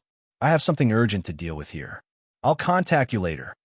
The train was rumbling all the way through villages with farmland on both sides. Yi Jian thought that the phone signal was not good, so she smiled and said, "She will be careful, don't worry." Then she hung up the phone. Yi Qian placed the hot phone on the small table next to the hard bunk bed. He looked at the battery. He really did need to find a conductor to recharge his phone. In this day and age, there were no power banks. Charging sockets were only available in the conductor's lounge. The train rumbled along the way, passing through several mountains and rivers. It took Yi Qian to the northwest, where conditions were difficult. Xia Jinyuan, who was at a military base in the far north, immediately called Major General Yang after hanging up the phone. The first thing he said was, "Your compensation this time is very generous." Major General Yang was furious. "How can you say that? If you don't know how to speak properly, I'll immediately get a soldier who can speak properly."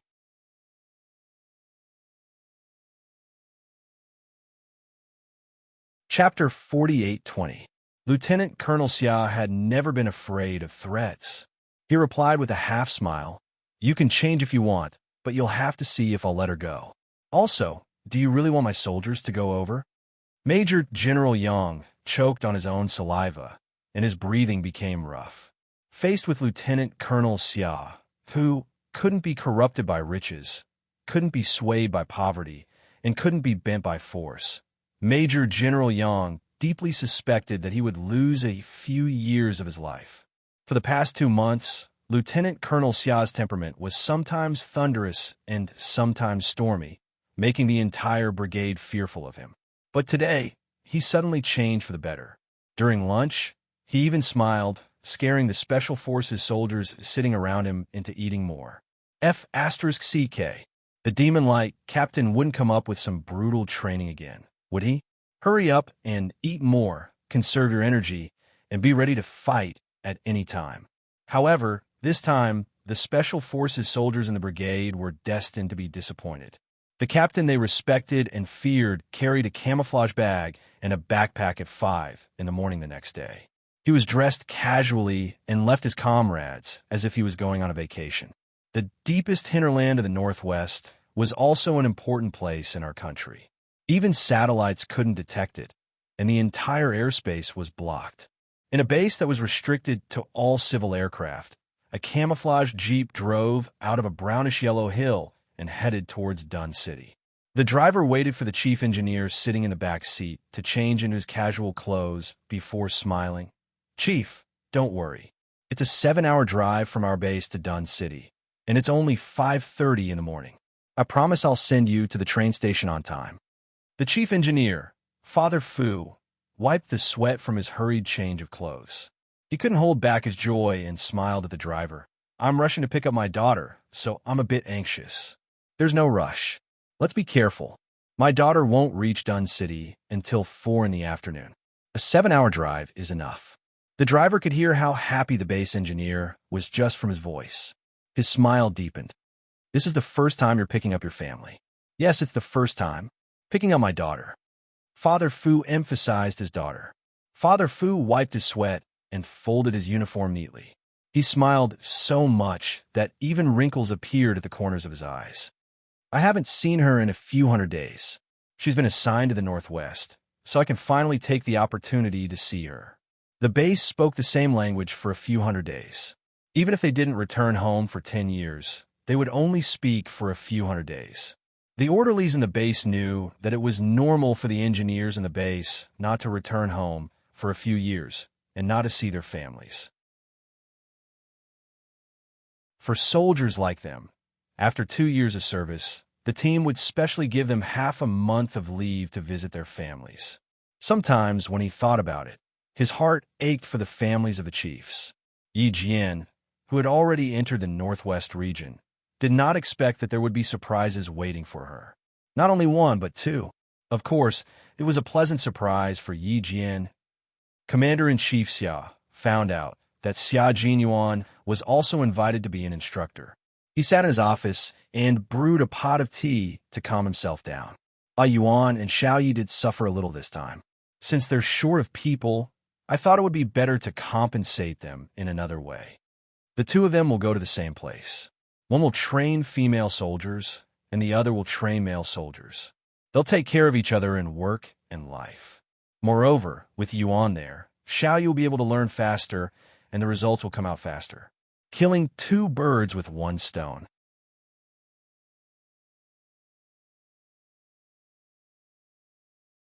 Chapter 48:21. Commander-in-Chief Xia, who drank a few mouthfuls of green tea to calm himself down, said unhurriedly, "I chatted with Mr. Fu for a while last night and mentioned that Xiao Yi will arrive in Dun City around 4 o'clock this afternoon. Do you think Mr. Fu and Old Six will meet at that time? Will his future father-in-law beat up his future son-in-law? The father and daughter haven't seen each other for more than 2 years. They should be having a long talk. Suddenly, a brat popped out. If Mr. Fu beats up Old Six, as a father, I can understand. I hope Old Six can withstand the beating from his future father-in-law. Even if he is beaten up, don't expect me to come out and clean up the mess. Old Six is naughty. I used to want to beat him up, but I was scolded by the old man every time. If he is beaten up by his future father-in-law, the old man can only pinch his nose and accept it. Major General Yang, who took a deep breath, sighed and said, "Commander-in-Chief, I can understand why Yuan is so anxious to fight with you every time. You are the only one in the world who looks forward to your son being beaten up by his future in-laws and still be happy. I'm not afraid that you will be angry, but you are also an anomaly among your parents." Commander-in-Chief Xia thought for a while and didn't feel that he was an anomaly among his parents. He waved his hand and smiled disapprovingly. Old Six deserves a beating. His future father-in-law will teach him a lesson so that he won't dare to bully Xiao Yi in the future. Think about his future father-in-law's fist. He will have to behave himself. Xiao Yi can suppress him when he's young and mischievous. As for me, Commander-in-Chief Xia pointed at his heart and held the teacup with a relaxed smile. I'm very steady, very steady. Commander-in-Chief Xia still had a psychological shadow because of Xia Jinyuan's naughtiness. Even though Xia Jinyuan was now the captain of a team and carried out countless large and small tasks, in Commander-in-Chief Xia's heart, no matter how great Xia Jinyuan's achievements were, he would still be the naughty boy that he couldn't be at ease with. As a father, Commander-in-Chief Xia was not an anomaly compared to other parents. It was just that the way he cared for his only son was different. He did not indulge him, nor did he interfere too much. When necessary, he would also step forward to protect his only son. As for whether Xia Jinyuan would be beaten up by his future father-in-law, Commander-in-Chief Xia was looking forward to it. He even told Major General Yang not to tell Xia Jinyuan what was about to happen. If it was a blessing, it wouldn't be a disaster. If it was a disaster, it couldn't be avoided. What had to be faced had to be faced. Running away wouldn't solve the problem, unless he endured it and met Xiao Yi again in the army. Was that even possible? Impossible. So, what difference did it make whether he informed them or not? Major General Yang did not intend to ruin the fun between father and son. The father and son did not find it tiring and troublesome. They even enjoyed it. Why should he ruin it? At around 1 o'clock in the afternoon, Xia Jinyuan arrived at Dunhuang Airport and went straight to the train station.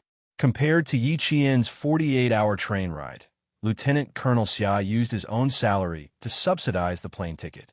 At this time, Father Fu, who came to pick up his daughter, arrived at the train station. He treated the orderlies to a simple meal and changed to a cleaner hotel at the train station. He booked 2 rooms, one for the orderlies to rest in and the other for himself to rest in. The orderlies still had to drive, so naturally they had to rest well. Father Fu had pulled 2 all-nighters in a row. He did not want Yi Qian to see the fatigue on his face, so he also took the time to rest. His future father-in-law and future son-in-law, who were supposed to meet in advance, missed each other just like that. While waiting, there were many trains coming and going. There were soldiers in military uniforms exiting the station. There were also female soldiers carrying their luggage and backpacks. The female soldiers would first report to the military station. When they arrived, the military station would arrange for them to go to the company.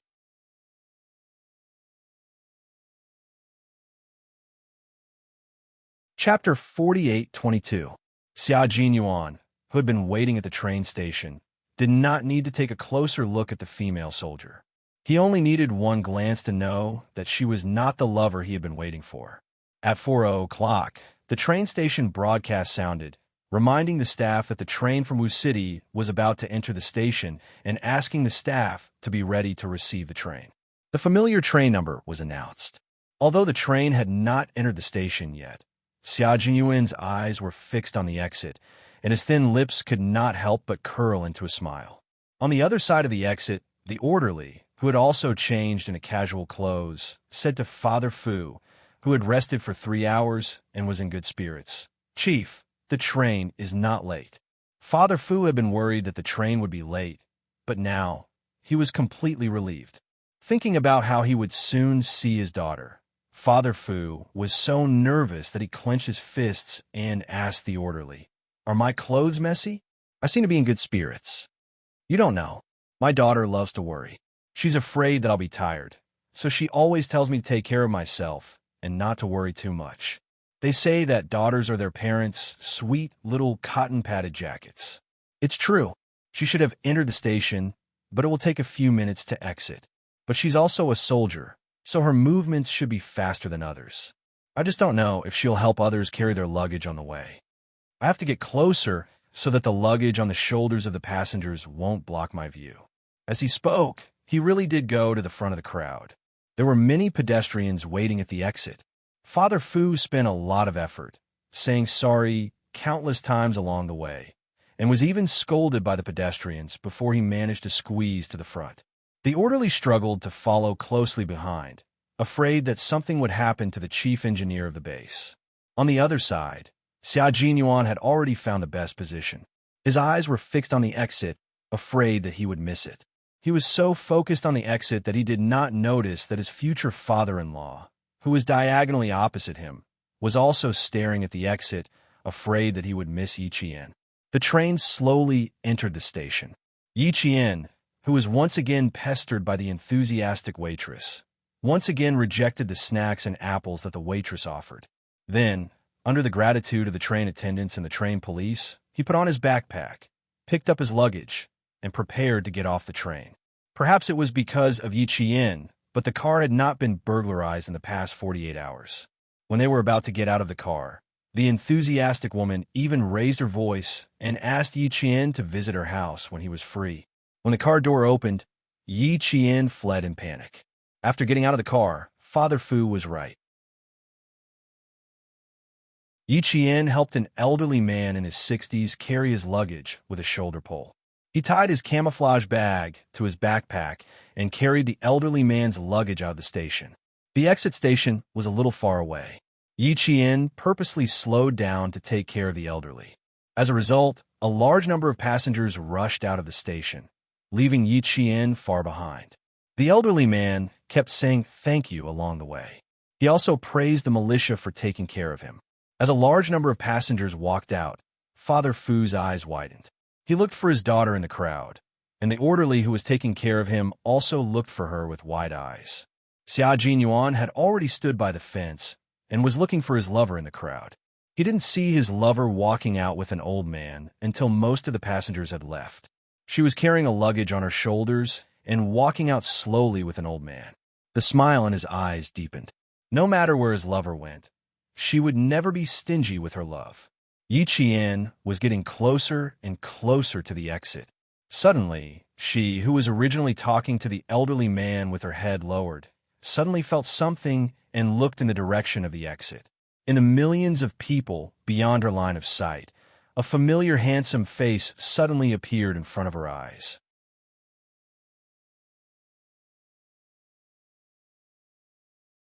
Chapter 48:23. Xia Jinyuan's appearance really scared Yi Qian. He was so scared that he thought he was hallucinating. He blinked hard and realized that the man standing at the fence was indeed his man. Yi Qian's heart skipped a beat. Why is Captain Xia in Dun City? And here at the train station? It was obvious that he was here to pick him up. She smiled from the bottom of her heart. She had bright eyes and white teeth. She was so beautiful. Xia Jinyuan, who had been waiting outside for hours, saw her smile, and all his tiredness was swept away. All the waiting was worth it. He raised his hand and waved. His handsome face smiled as he welcomed his beloved girl with the most gentle gaze. His little fox was obviously scared just now. She couldn't believe that she would bump into him at Dun City's train station. He would tell her later that they were going in the same direction and were in the same unit. Would she be as excited as him? She would definitely be.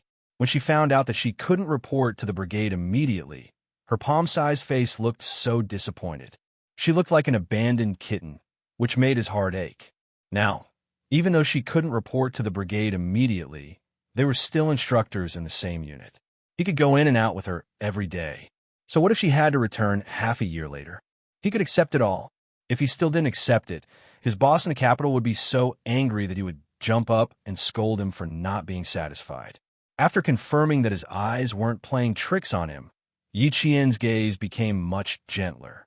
Even though he didn't keep staring at the man outside the fence, every time he chatted with the old man, he couldn't help but look up. He stood where she could see him when she looked up and waited for her to walk over. His heart was very full. It was as if he was holding a stick of warm water. With every step he took, his heart felt warm and hot. He wanted to walk faster, but the old man couldn't walk fast. Yi Qian, who didn't rush him, continued to be good-natured and accompanied the old man as they slowly walked out of the station with the crowd. As more than half of the passengers left the station, the crowd outside dispersed. Father Fu, who was originally standing at the back, smoothly walked to the front. As he stood at the fence and looked inside, Father Fu's eyes suddenly lit up.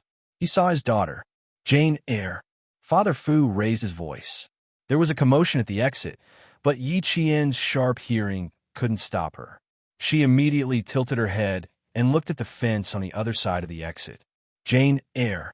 Father Fu raised his voice again.